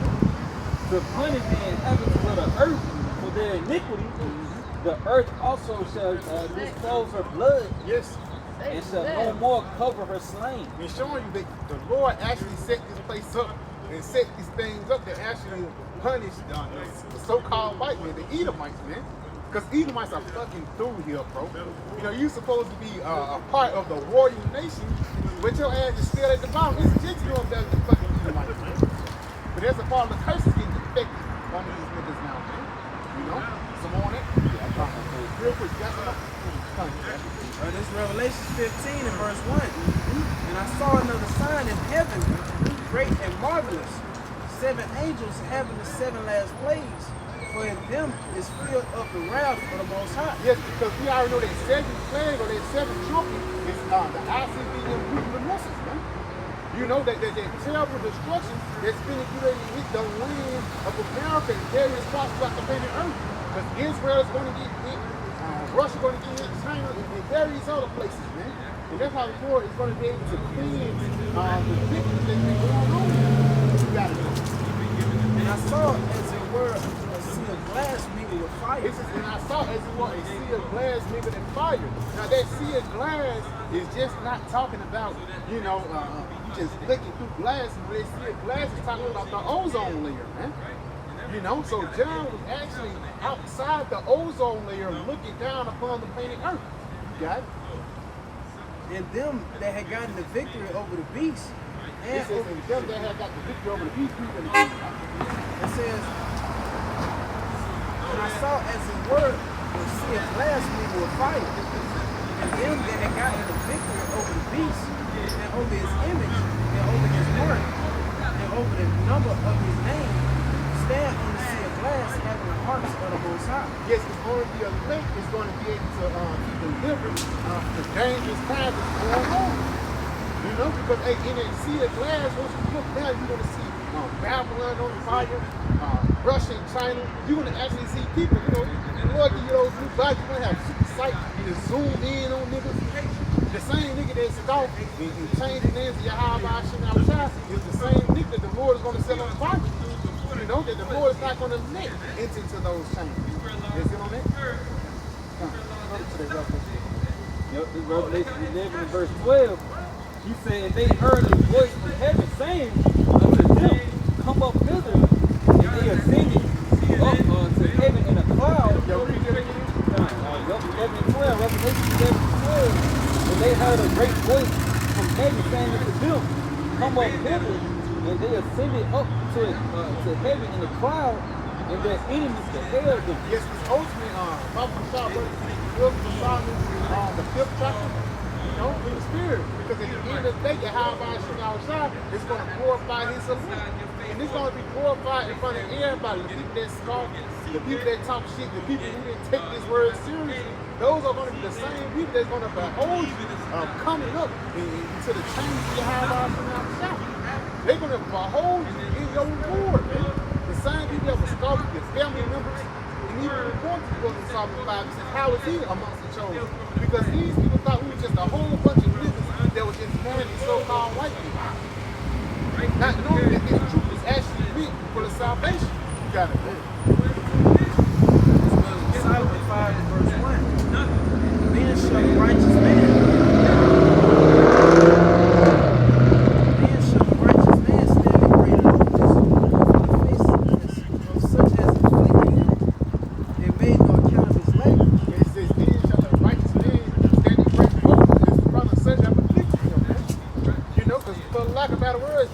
our labor is in vain.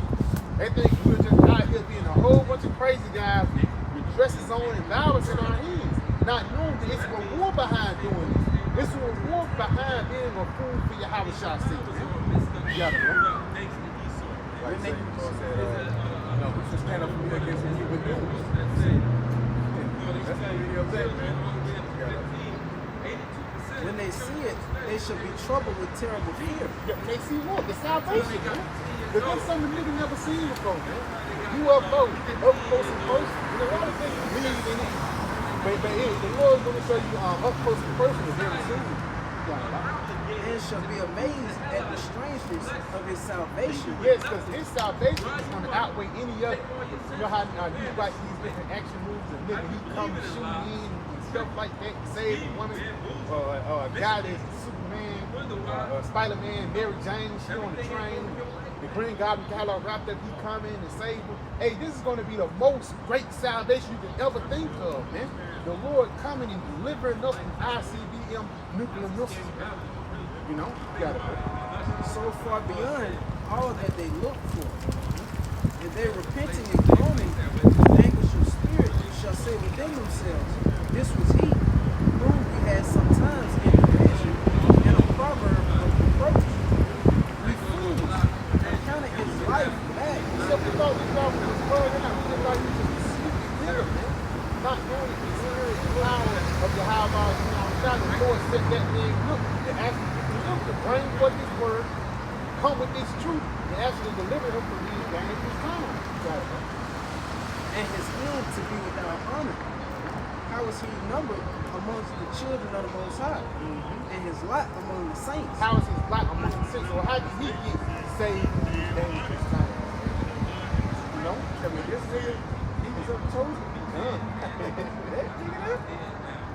That's what y'all doing. You know what I'm saying? I know him, man. How the hell how he get up there and I think like that? You know, they turn up on top like you phone. You're right, man. You don't want to go too good. Hey, they know how certain niggas, I told y'all, you know what I'm saying? It's too late. Man,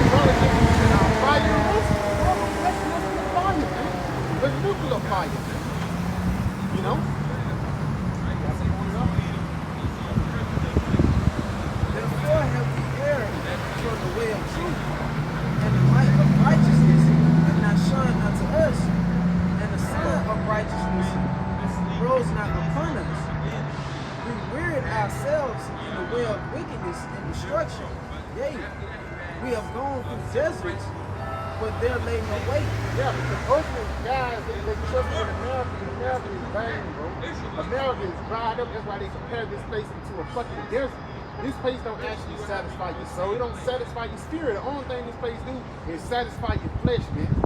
You know? That's like you're trying to quench your thirst with salt water. The only thing you're going to do is make yourself more thirsty.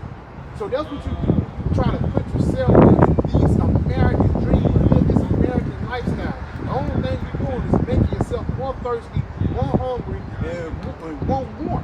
Not knowing that the thing that you need to satisfy your soul is the scriptures, man. You know?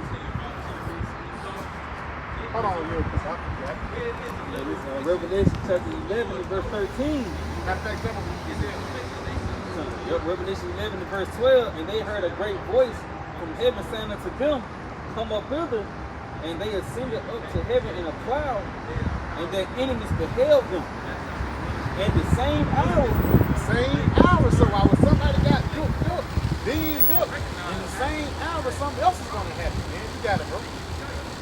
Was there a great earthquake? You know, earthquake is going to come through what? By ICBM nuclear missiles, man. Even once you go into the history of how ICBM nuclear missile works, for the lack of better words, it caused an atomic bomb causing a small earthquake, but a nuclear bomb will cause the whole world to sink. 200 million of them. You got it, bro.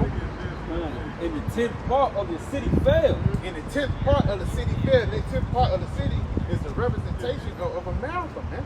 Because what America is separating in 10 finger zones. You know?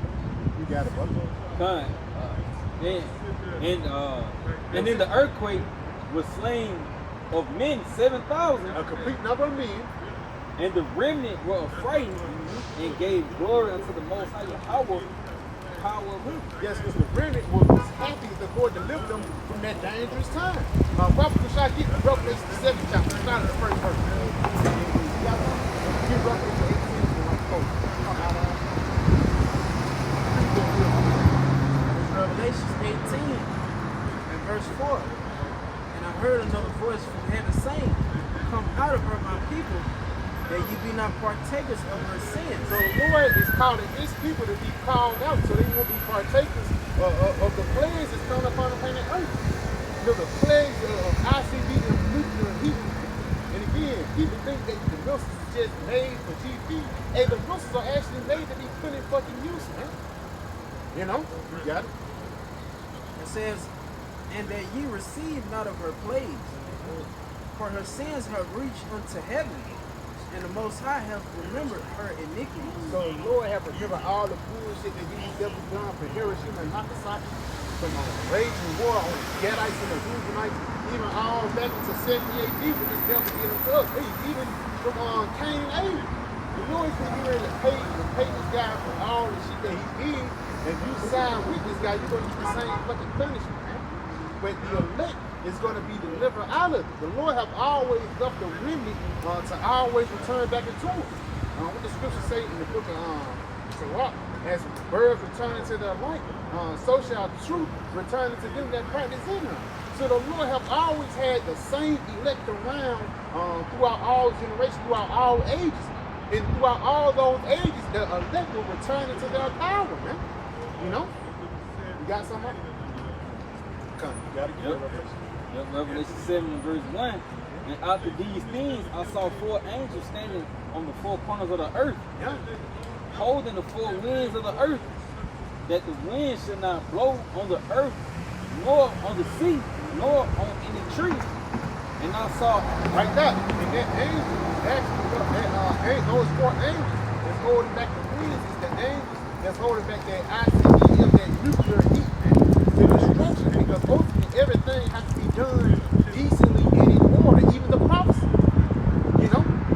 Because a part of the prophecy, the ICBM missiles, before they get shot off, the MOTV have to be active, the economy have to fall, the famine, tribulations, and things have to happen before those missiles get shot off. You know? You got it, bro. And he said, and I saw another angel ascending from the east, having the seal of the hidden power. That's it. And he cried with a loud voice to the 4 angels, to whom it was given to hurt the earth and the sea, saying, hurt not the earth, neither the sea, nor the trees. Yeah, hurt not the earth, neither the sea, nor the trees. And to show you that that wind is talking about that nuclear heat, man. That aftershock that comes after when those ICBM missiles drop, man. Real quick. Come on, get to it. Jeremiah 51, verse 1. Thus saith the Lord Yahweh Shall behold, I will raise against Babylon and against them that dwell in the midst of them that rise up against me a destroying wind. Spirit, Wind that's amped up, man.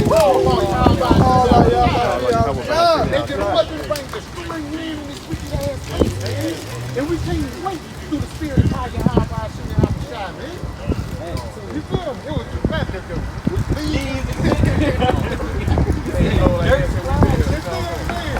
but the Lord is dropping things up upon the planet Earth, man. And that same destroying wind is going to take you niggas out, man.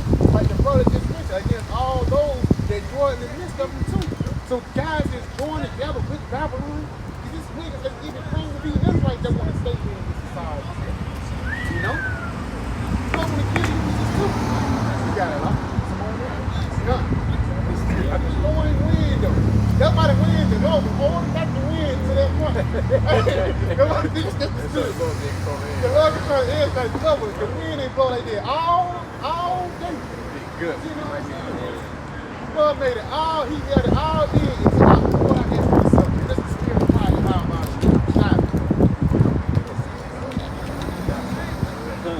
Revelation 7 verse 3, saying, hurt not the earth, neither the sea nor the trees, till we have sealed the servants of our power, Yahweh Shai, the forehead. That's it. So hurt not the earth, the tree, or the seas before the elect get sealed.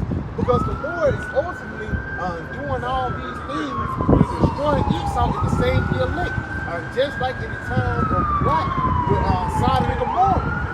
Where Abraham said, hey Lord, if it was 100 righteous men when you saved the city, he said, yeah, I saved the city. He said, if it was 50 righteous men when you saved the city, he said, yeah, I would save the city. He came all the way down to 10. He said, yeah, I saved the city. Then he said, if it was one righteous man in the city, if you saved the city, the Lord said, no, I would just take that man out of it.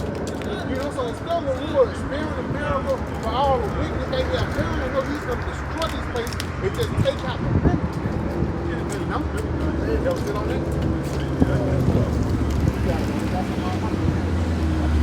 This is 2 Ezra 8, verse 1. And he answered me, saying, Most High have made this world for many, but the world to come for few. That's the reason why you should be happy, man, to be lonely in this society. Brother, you know, there's a point where you be on the drop, you can't get a woman, or you be on the drop, you can't get a job, or you be on the drop, nothing don't ever go your way. For the lack of better words, you're supposed to rejoice in that. Because this world is not meant for you. You know what I'm saying? We made this society, we built it, but this society wasn't built for us, man. You know what I'm saying? It's on you. You know? You got to work on it. It says, I will tell the similitude of Ezra, as when thou hast the earth, it shall say unto thee,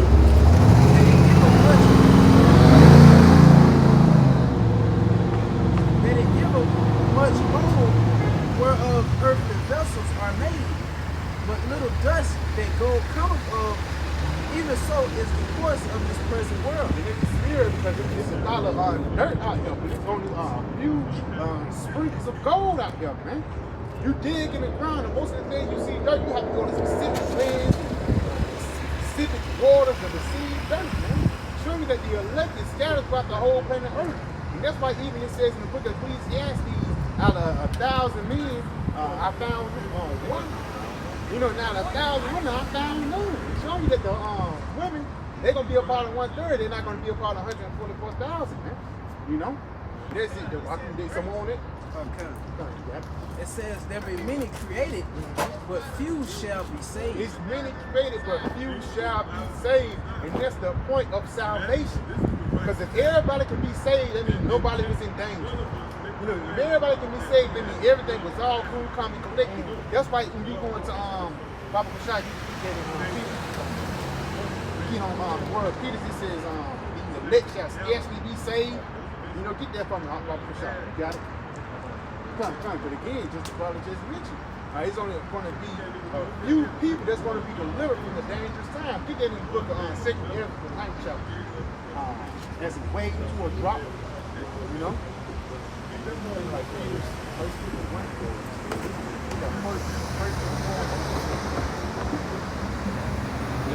First Peter chapter 4 and verse 18, he says, and if the righteous scarcely be saved, yes, if the righteous scarcely be saved, come on.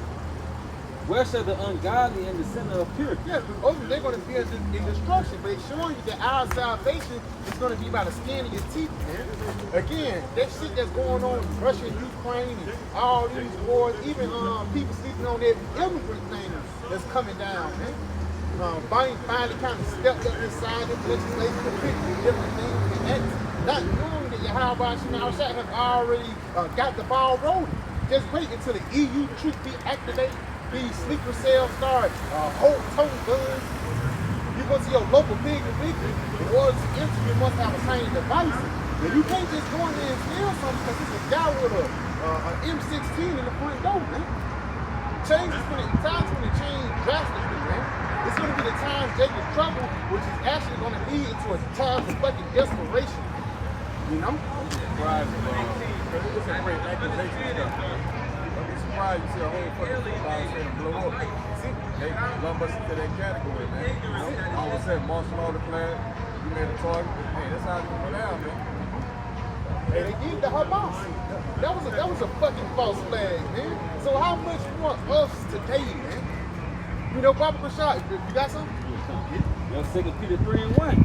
This know also that in the last days, perilous times shall come. Yes, perilous times shall come. You know? Bad times are coming upon the planet Earth, man. And niggas are not aware of it. You got it, bro. He said, for men should be lovers of their own selves, covetous, proud, unloving.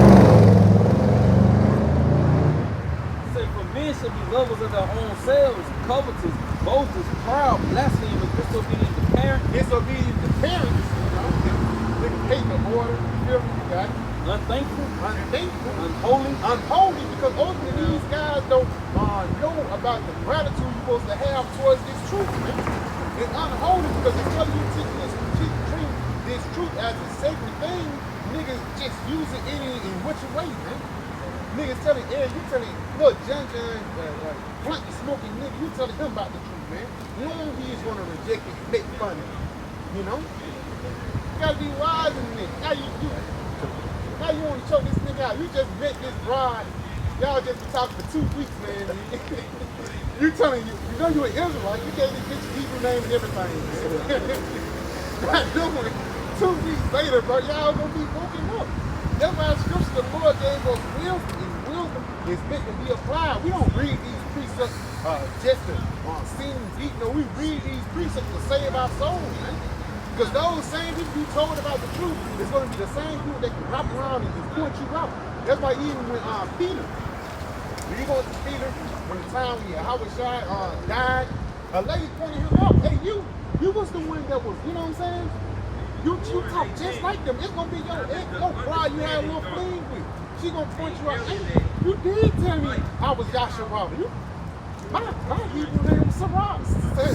You know what I'm saying? Sarah. Like I say, Yeah, your pop. they got this thing going on now with, of course, they're against Israel, the anti-Shem thing. Now they're trying to get major corporations, 4,500 companies, to pretty much sign off on that shit. So within these jobs, they're going to be trained up to spot out shit like this. If you get your job with friends on, sitting there and fighting about your Israelite, they're going to punch you out. Get your ass fired, man. Oh yeah, they might like your ass. You go to the concentration camp now. You say what anti-Semitic thing? Now he's getting bumped again.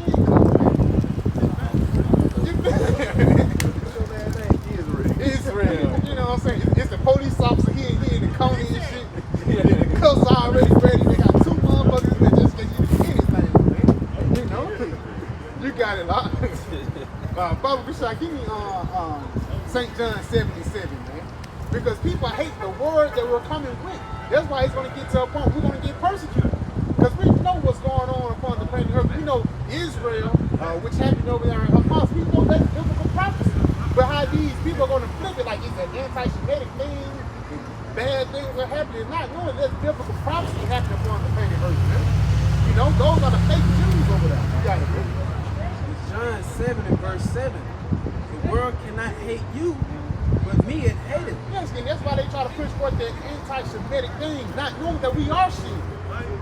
We come from Abraham, Isaac, and Jacob. That line of sheep, man. Excuse me, no picture. You can take a picture of the sign. No picture. You can take a picture of the sign, sweetheart. Let me ask you something real quick. What you think about that thing that happened over there in Israel and Hamas? I am sorry, I don't, what happened? Oh, you don't know what happened over there? Vaguely, I tend to stay out of the news because I try to, I have to process a lot of people's stuff. Yeah, and so I stay out of the world stuff. I see, but that's a vague. But let me ask you this. I know you know about that thing that happened in Ukraine. Yeah. What you think about that? Well, just in general and war and everything that's going on, it's really sad. It's a toxicity in the human consciousness, and we need to eradicate it. Let me ask you this. You don't think that was a long time coming? What do you mean? Because you can't eradicate war. That's a natural thing. 2 and 2 are set against another. If there was no such thing as war, it would be no such thing as peace. You know? So I'm telling you, for lack of better words, that shit that happened in Israel, the things that happened in Ukraine, it's biblical prophecy. That's what happened? Hamas got bombed. Is that Huh? Yeah, Hamas got bombed. Is that Yeah, Hamas got bombed. But they said Israel did it first. Because people saying it's a false flag. You believe that? You believe in false flags and stuff like that? A false flag is meaning this is like a deterrent. Like a self-inflicted wound. Oh, You know yeah. what I'm saying? You don't believe things like that can happen in the government? Yeah. there are things that could, oh man, this can get into a very like metaphysical, spiritual conversation, and I can go deep on that. So. But at the same time, that's the vibration of planet Earth. That's what we come here for. See, through the spirit and power of Yahweh Shemel Shah, we are the prophets coming forth to send the message of the Heavenly Father, His only begotten Son. And His name is Yahweh Shemel Shah, not Jesus Christ. You know, get what you got, bro. Real quick, Ecclesiastes 3 and starting at verse 7. Matter of fact, start at verse 1, then you jump down to 6. He say, to everything there's a season and a time to every purpose under the heaven. Yes, it's a time to every purpose upon the heaven. You got it? Go jump down to 6. Verse 7, he said, a time to reign and a time to sow. Yep. A time to keep silence and a time to speak. Yep. A time to love A time to love. and a time to hate. Come on. A time of war A time of war, and that's the time that we are in now. Come on. and a time of peace. In a time of peace, and we haven't been in peace ever since the so-called white man got into power. Now let's be honest. Ever since Christopher Columbus sailed the ocean blue in 1942, evils have been multiplied throughout the planet Earth. Bible Kashah, brother, in Revelation 6 and verse 4, showing you that the so-called white man or the Edomites, the biblical Edomites, they're not the ones that's supposed to be in power. You know, because everywhere they go, they're followed. Even over there in the Middle East, they have a nickname, and it's called the Great Nobody's Saint. supposed to be in power. We're supposed to be in control of ourselves, and that's it. So if it wasn't no such thing as power, why is it stoplights It's and stuff like that, and there's- stop signs? But it's just out of hand. Like No, civilization. people don't It have- wouldn't be civilization without order. And in order to bring order, somebody must be in power. You're talking to somebody who just likes to live out in the woods. So I like, mean, even when you live out in the woods, I'm gonna tell you this. Even when you live out in the woods, do you know it's order in the animal kingdom? In certain areas that deers don't go. You see what I'm saying? Even with insects, they be. It's like even with an ant, they live like in their own little area. That's their own little world. Chipmunks and squirrels. we stay protected, but we work Yeah, with nature, not against it. But yeah, even when you go into an ecosystem, once you go into the word system, somebody have to be in their deserved place. Even a lion. That's why they call the lion the king of the jungle. You know, but get that person. There are predators for sure. I'm gonna go. I'm going You to. got it, I'm going to an sweetheart. acro Be yoga blessed, class, but take care. Yeah, You that's too, man. Revelation chapter 6 and verse 4. Come on. He saying there went out another horse that was red. That was red. It went out another horse that was red, which is what? The so-called white man.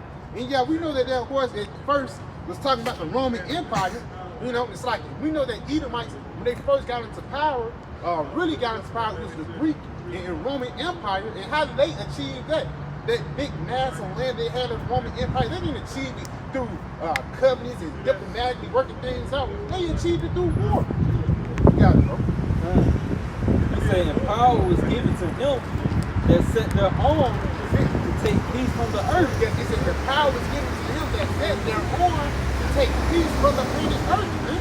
So ever since the so-called white man been in power, peace have been going away. That's why brother just read a time of peace, a time of war, and a time of peace.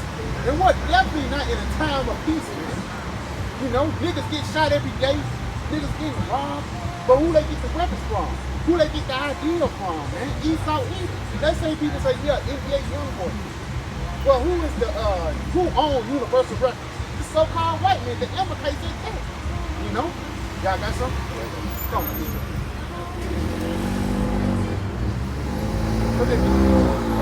Time of war, time of peace. It was the dynamic that he must be chaos before war comes in. That's it, bro. And just like here in America, before the salvation comes, you're gonna have destruction.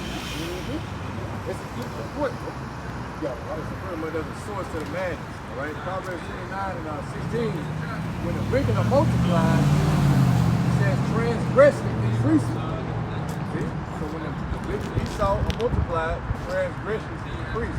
That's why you see people losing their mind. That's why they on drugs, strung out.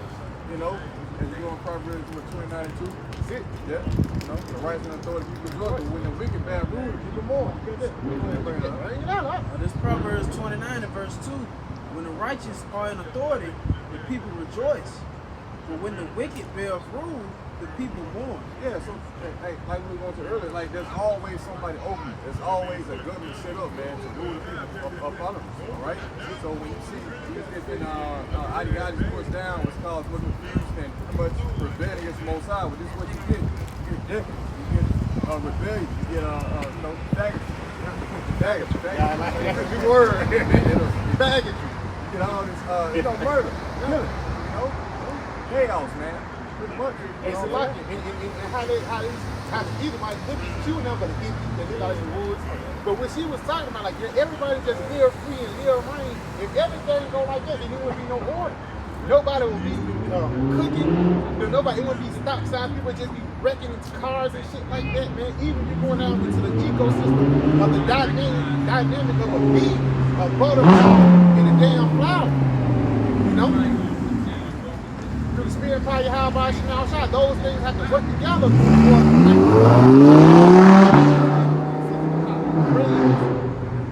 Sick ass. You got to that shit she was going to that was pretty much American in a nutshell. There ain't no fucking order there. Yeah. That's why this place is set up for going to chaos. Is it? You know, it's because the people that they set up to rebel. So when you saw somebody come down with certain laws and legislation, you already got people set up to set up. YOLO, live free spirit, that what she is. She probably has that, you know what I'm saying? She had the Shroom socks on. This motherfucker been on a 3-day binge of shroom coat, you know what I'm saying? Can't stop sitting down when she looking for a Jacob. Take her in tonight. You know what I'm saying? You got it. Yeah, Proverbs 29:16, when the wicked are multiplied, transgression increases. Yeah, it says when the wicked are multiplied, transgressions increases. Going back to Alexander the Great, it says that in the book of Maccabees, in the first chapter, when he got into power, evils multiplied throughout the planet Earth. You know, you got it. It says, but the righteous shall see their fall. Yeah, but the righteous shall see their fall. It's the spirit of fire, how about Shemal Shah. We're going to actually see the downfall of our enemies. The guys that treated us like shit, the Lord is going to take these motherfuckers down. This is going to be a beautiful thing to see how about Shemal Shah bring it down and also bring us up. Get what you got in that book of Psalms. Psalms 12 and verse 8. He said the wicked walketh on every side. The wicked walketh on every side because this wickedness have affected everybody. It's like a disease. You know, you sneeze on me, and they sneeze on somebody else, and now everybody in the school is sick. You got it. When the vilest men are exalted. And when the vilest men are exalted. So when Esau in power, everybody come after that wicked mindset. Like the brother just poured out. You know? Yeah. Sirach, Ecclesiastes 10:1 says, a wise judge will instruct his people, and the government of a prudent man is well ordered. Yeah, it says, and the government of a prudent man is well ordered. And we can just tell right now that Esau kingdom is not a wise system, because this government is not well ordered. So in the government is the Democrats versus the Republicans. In our government, everybody's going to be in one order, in one mindset. In this government, you bring forth a law, 2 years later they can write that law away. No, in our government, our laws are going to stay forever. We ain't going to have to add or take away from the laws from the 613 that the Lord have set up, man. Because those 613 is perfect. And when something is perfect, for lack of better words, you don't have to do nothing to it. If they don't break it in, if it ain't fixed. Yeah, if it ain't broke, don't fix it, man. And that's why Esau continue to write up laws and legislations, because his kingdom is broke, man. You know? You got a lot. Yes, he speaks about this nigga casting the Lord's words behind him, you know? I think it's Psalm 50:16, if I'm not mistaken. That's it. So yeah, that's that unwise judge. You know, set up an Esau even so-called white man. All right, talking about these things, so they have to be overturned. So it says, again, in the government, the prudent man is well ordered, as a judge of the people and himself, so are his officers. Yes, so are his officers. So it gets spread. You got it. And what manner of man the ruler of the city is, such an all way that dwell therein. And that's what I like about words like they got Crazy Joe Biden. He's a big freak. And freakism. And that's why freakism is on the rise in this society. Because they're following after the balance of Joe Biden. What's that guy named? Pedophile nigga who had his own island. Yeah, Epstein. This nigga Epstein doing all his shit. And you think that's the only pedophile island they got? But for the lack of better words, how about Shemal Shah is showing you how these people work. He had lists And it wasn't just like little John from down the street. It was governors, royalty, niggas out there in England, niggas abroad looking Swedish crown and shit like that, going down to see little kids. That's why I said as the governor, as the ruler of the city is, so are his officers. You got it, bro. Some of your favorite actors like that. That's it. Denzel. Denzel like that. Yeah. And then he was on that throne, down a double throne. You know, you got it, bro. Verse 3. An unwise king destroyed his people, but through the prudence of them which are in authority, the city shall be inhabited. Yes, right there. An unwise king destroyed his people. Now, how Esau destroyed? Look at the entertainment this nigga puts forth, man. Everything that you watch, it got faggotry in it. Everything that you watch, it is sick in the mind. It's thoughts. Even you turn on the radio, the first thing you're gonna hear is TV. Like earlier, this nigga was listening to party music, sexy man, this nigga 6'4", big ass head, just packing crazy to this motherfucker. And ultimately, the more destroy him mentally, the more they destroy him physically, man. Yeah. Isaiah 16:2. He said, for behold, the darkness shall cover the earth, and gross darkness the Big people. road starting to people. You guys are in the dark of what's going on. Ultimately, you in the dark of what please your how about you now with God. You got it, bro. He said, but the Lord, Yahweh Shah, shall arise upon thee, and his glory shall be seen upon thee. We have part of his glory being seen upon us by us going out here on the highways and byways and preaching his word, man. We trying to shed this light upon you niggas, man, but you niggas refuse to hearken unto it. Because niggas love darkness rather than light, man. Niggas love the ways of this world more than they love the Lord. And don't believe these fucking Christians who go to church every Sunday, nigga like Kirk Franklin, he's gonna coming back on a reunion tour, you know. But like about the word, people think Kirk Franklin is gonna get saved, the Lord probably will have that nigga get destroyed too, man. One of the first niggas in line to get destroyed, man. You know? You got something like pull up. This Psalms 94 and verse 16. Who will rise up for me against the evil? Like the brother just pulled out, who will rise, he just quoted it earlier. Who will rise up against people of evil? So who's going to stand up and bring things in order? Because that's what we out there, man. We tell you that faggotry is wrong and how to deal with it, man. You know, we tell you that this society is still coming, what to do with it to make things better. And people don't want to listen. It says, who will rise up for me against the evildoers? Stand up for me against the workers of iniquity. Yeah, against the workers of iniquity, Esau, Edom, man. We're standing up and we're proclaiming the names of Yahweh Shema in front of all these niggas, man.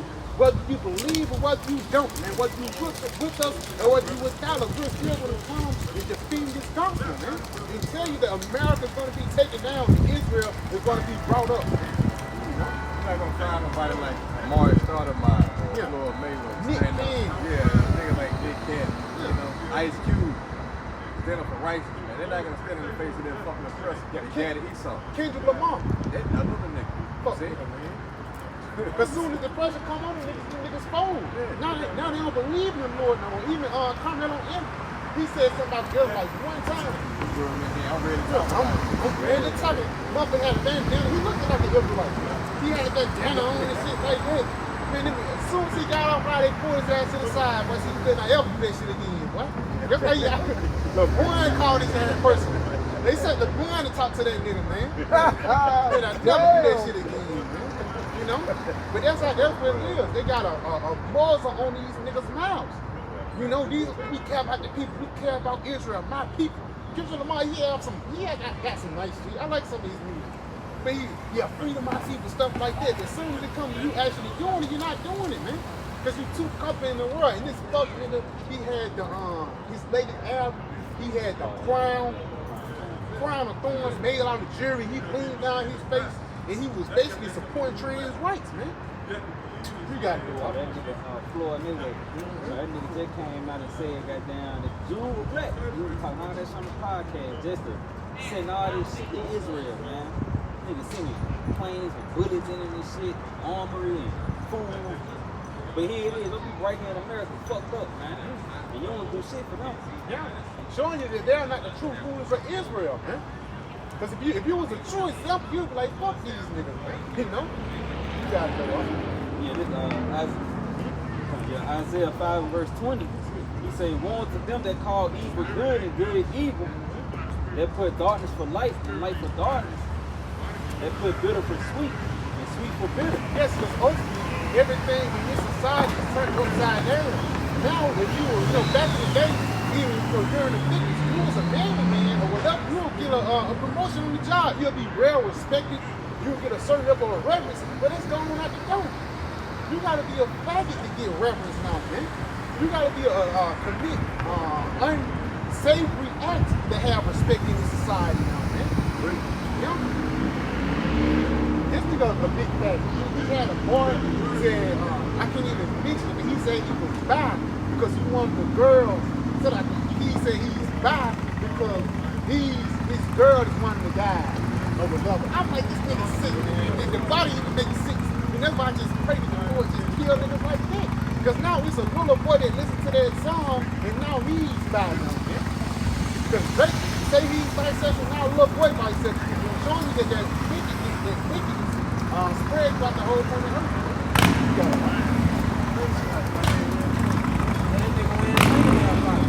And now you look at some of these college athletes and shit. Now Esau got these niggas doing commercials, wearing fingernail polish, and also promoting the jab as well too. But that's doing nothing but destroying our people. That's it. Dangling earrings and shit.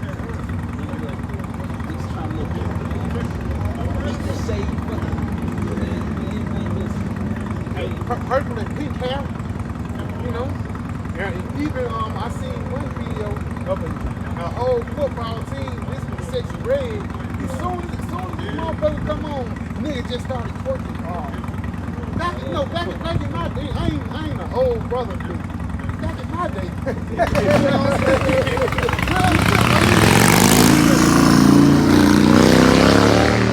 I'm a young brother, over the matter of over the matter of 5 years, shit just went over extreme. Back in our days, man, we some cheap keep, waka flocka, you ain't motherfuckers ready to kill a nigga, man. Even when you win, you playing some Young G's or some shit like that. Nowadays, we just playing Sexy Red and Cardi B and get amped up for a game, man. Yeah, nigga gritty. And he's twerking behind, you know what I'm saying? Looking back and shit like you got Sick, man. But who they get that shit from? Esau, bro. Esau the one that pushed these niggas out, these different trends out here, and he's the same one that's poisoning our fucking people, man. You know? Matthew 16, starting verse 26. For what is a man profit? He shall gain the whole world and lose his own soul. Yes, what should a man profit if he gain the whole world and lose his soul? And one person I think about is that guy, Lil Wayne. This nigga Lil Wayne, he's supposed to be the best rapper alive. Nigga got bars, he got good sons, got a couple of hits. He traveled across the whole world, had but he still came out and said that I'm the prince.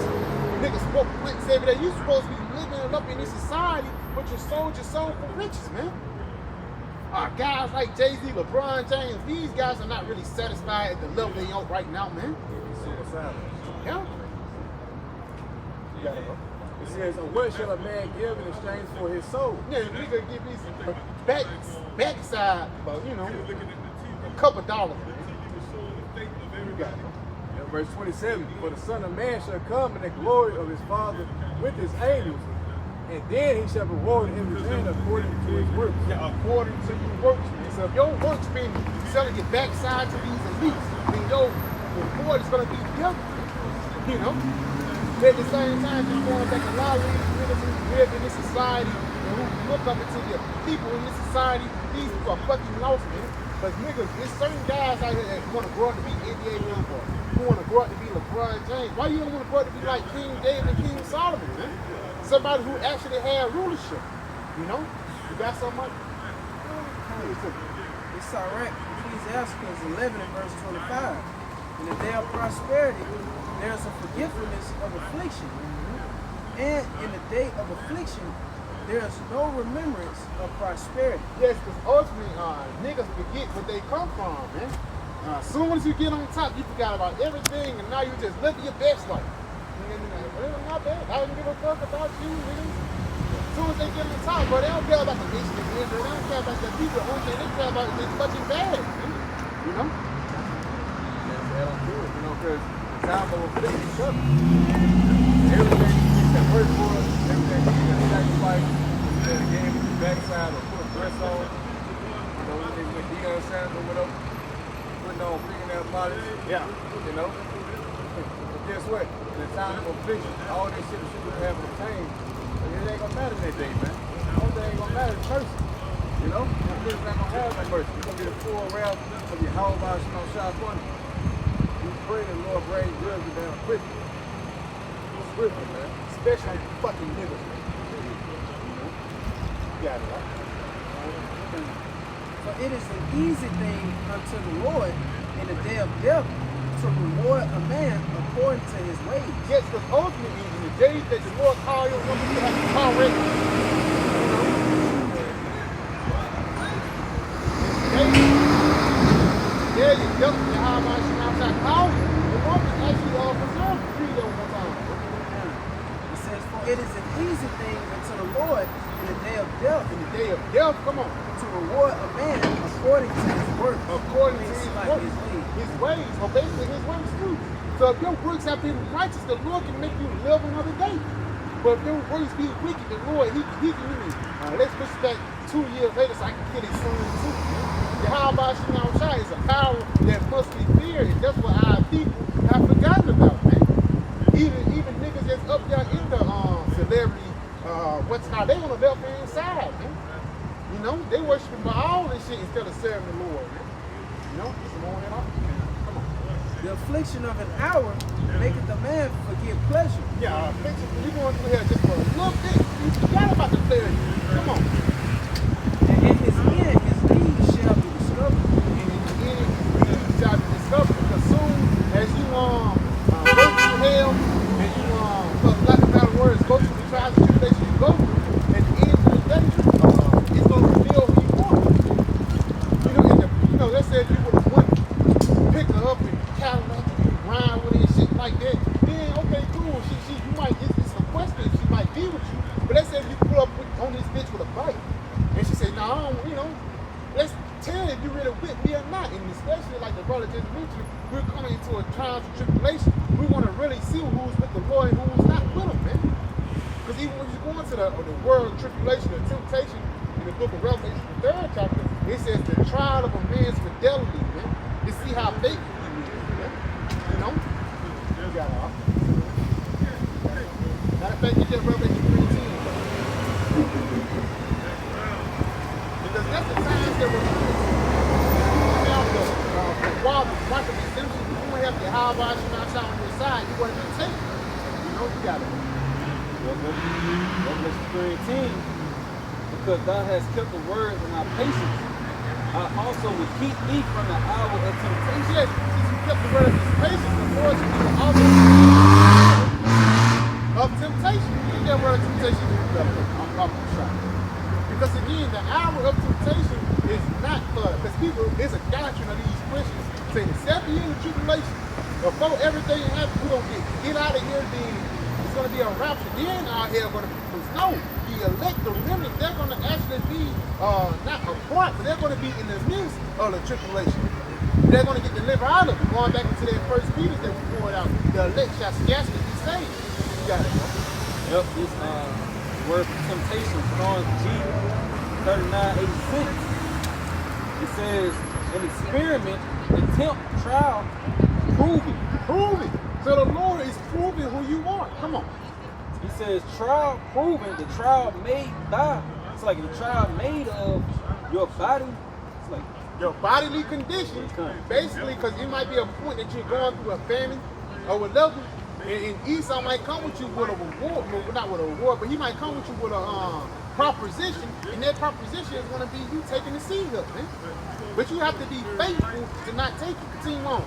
it says, since conditions serve as to test the love. To test the love, so the Lord is testing the love of how much you love him. Matter of fact, jump down right there. There's going to be definition.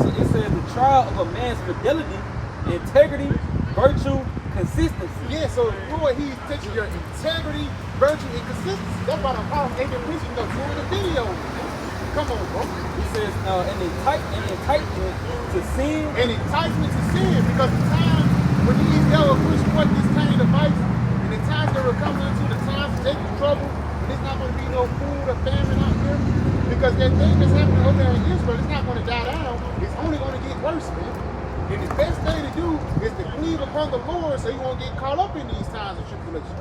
Continue on, bro. And he say, whether arising from the desire or from the outward circumstances. Yeah, outward circumstances. It's going to be outward circumstances. It's going to be outward circumstances that's going to happen upon the planet Earth that's going to try to separate you from God. You know? And if you not built up in the spirit, you're going to be separated, man. Go back to the scripture. This Revelation chapter 3 and verse 10. Is it? Because thou hast kept the word of my patience. Because thou hast kept the word of my patience. I also would keep thee from the hour of temptation. I also will keep thee from the hour of temptation. Just because we keeping his word, his truth, and being faithful unto the Lord by coming out on the highways and byways, the Lord said he's going to keep us from the hour of temptation, man. He's going to keep us from these dangerous things. He's going to keep us from these seed up, man. You know? Because once this thing come out, bro, then you're going to know who's who. That's why follow the shop out in 2 Ezra 16 in verse 70. Everybody going for the spirit on niggas. They come out and saying like we obsessed with the MOTV. At that time. Yes. No, you know what I'm saying? You saw a flood of people. Warning about the MOTV. Oh, this is the spirit, man. Don't get we obsessed with prophecy. You know? You know what's coming. And ultimately, you just understand you don't take heat, man. You don't take the damn church. Guess what? You're going to destroy your ass. No, and rightfully fucking so, man. Rightfully fucking so, because you have been warned about the dangers ahead, and you continue to go down this path of danger. Simple ass motherfucker, man. Niggas gonna go out there and celebrate Halloween. Bitches got costumes and shit already. You know what I'm saying? And for lack of better words, not knowing that your next meal can be your last, man. You know? Go ahead and get that from me, huh? Yeah, take that stuff 15. Like, my show. St. Andrews 16 verse. What's that?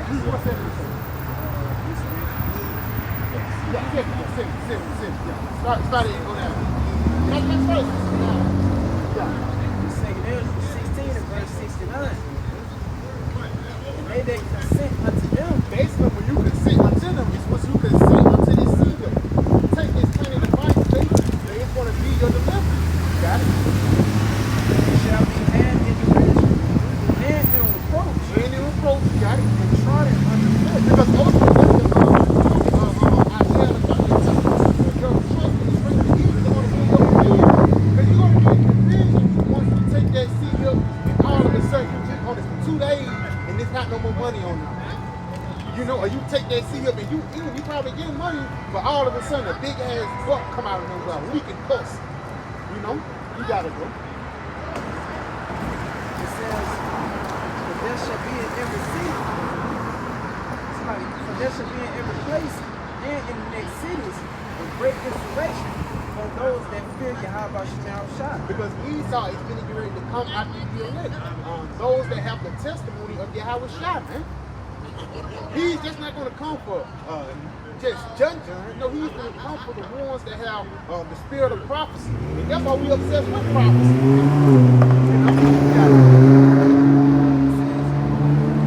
It should be like madmen, sparing none, but still spoiling and destroying those that fear the Lord. Because some brothers might have to take it on the chin and die for righteousness' sake, but that's the best way to go out, man. If you go out, you might as well go out for the Lord's sake. You got it? It says, for they shall waste and take away their goods and cast them out of their houses. That's it. Then shall they be known who are my chosen. Then shall it be known who are my chosen, because out of all those things happening, hey, the Lord might have you going through the concentration camps. You might go through the famine a little bit, concentration camps, but in each way, the Lord preserve you out of that dangerous time, man. You refused to see him, and you kept your integrity. Your woman left you, your children left you, but you kept your integrity and served the Lord, man. You know, you gotta go. And it gets to a point, the Lord, he can keep you, your woman and your children, just off your faith and your strength. got it. It's a food. They're like coming out of Egypt, we're being brutal, dry, well, that's the same thing. It's been trouble. We're going to be dry with different things according to the flesh. It might be your family, come up against you overnight. It might be picking up and take you to a camp. See, you got members Storm Peter, he was locked out of prison, taken out of prison by an angel, so on and so forth. Then you got to tell your devil, guess what? You're going to be raised back up. That's it, bro. It says, and they shall be tried as gold in the fire. Tried as gold in the fire. Hear, O ye my beloved, saith the Lord, behold, the days of trouble are at hand, but I will deliver you from the same. Going back to that Revelation 3 in verse 10, because thou hast kept my patience, I will keep thee from the hour of temptation, man. Read that one more time, bro. It says, hear, O ye my beloved, saith the Lord, behold, the days of trouble are at hand, but I will deliver you from the same. Yeah, and he knows that he will deliver us from the same dangerous times, man. Because again, shit is only going to get worse and worse as we get closer into the days of the return of Yahweh Shai, man. You know what's going on? Go ahead and get the finish off. Be ye not afraid, neither doubt, for the Most High is your guide, and the guide of them who keep my commandments and precepts, saith the Lord power. Right there, keep my commandments and precepts. Showing you that girl that was up here when we talking about shit, talking about everybody don't have to have their own glory. Everybody just do their own thing, not knowing you doing the things the Lord commanded you is going to actually lead to your salvation. But you doing your own thing is going to lead to your fucking destruction. You got it, bro. It says, let not your sins weigh you down, and let not your iniquities lift up themselves. Yeah, don't get bugged down on the shit you did 2 years ago. Like I said, like, it says, be ye not afraid, neither doubt, for the Most High is your guide, and the guide of them who keep my commandments and precepts, saith the Lord power. listen, you have a subject J, what I'm saying. Well, it says to keep the commandments. Like IUIC saying, we can keep all the commandments. As you read on, go ahead, bro. It says, let not your sins weigh you down. So why would it say, let not your sins weigh you down if you can keep all the commandments? Well, it's bad. Yeah, it's bad. So that's why it goes back to what the testimony of Yahweh Shai. But in Yahweh Shai, you fulfill all the commandments. It's true. It all comes down to Yahweh Shai, man. It's like that's why it says word and precept. Because that's what the Lord is really wants you to do. The instructions of a father. Not just the law, the statutes, and commandments. That's it on that law? And it says, and let not your iniquities lift up themselves. Yeah, so don't be overly wicked. You know what Scripture says, don't be too overly righteous, don't be overly wicked. You should destroy yourself. Go ahead and finish off on that. Yep, it says, Revelation 10 and verse, it's like Revelation 3 and 10, because thou hast kept the words of my patience, I will also keep thee from the hour of temptation, which shall come upon all the world, to try them that dwell upon earth. Behold, I come quickly. Hold that fast which thou hast. Yes, behold, I come quickly, hold thy fast with thy hands. So the Lord telling you he's coming quickly, you gotta hold this word. Because this word is actually the ticket to your salvation, like the golden ticket in Charlie in the Charlie factory. You can't lose that golden ticket or you can't enter into the place of paradise, man, on the first come. You got it, bro. He said, that no man take thy crown. That no man take thy crown. The part of man taking your crown is trying to give you another name, man. So yeah, I pray this video was edifying. You give all praise, honor, and glory to Yahweh, Ba'ashem, Yahweh Shai, Ba'ashem, Makabadas. We want to give double honor to our Apostle Elder Ray Millstone. We say Shalom. Shalom, DTA, Abba, soon. Tonight, right now, you heard? So, a lot of tuning in, yo. Shalom.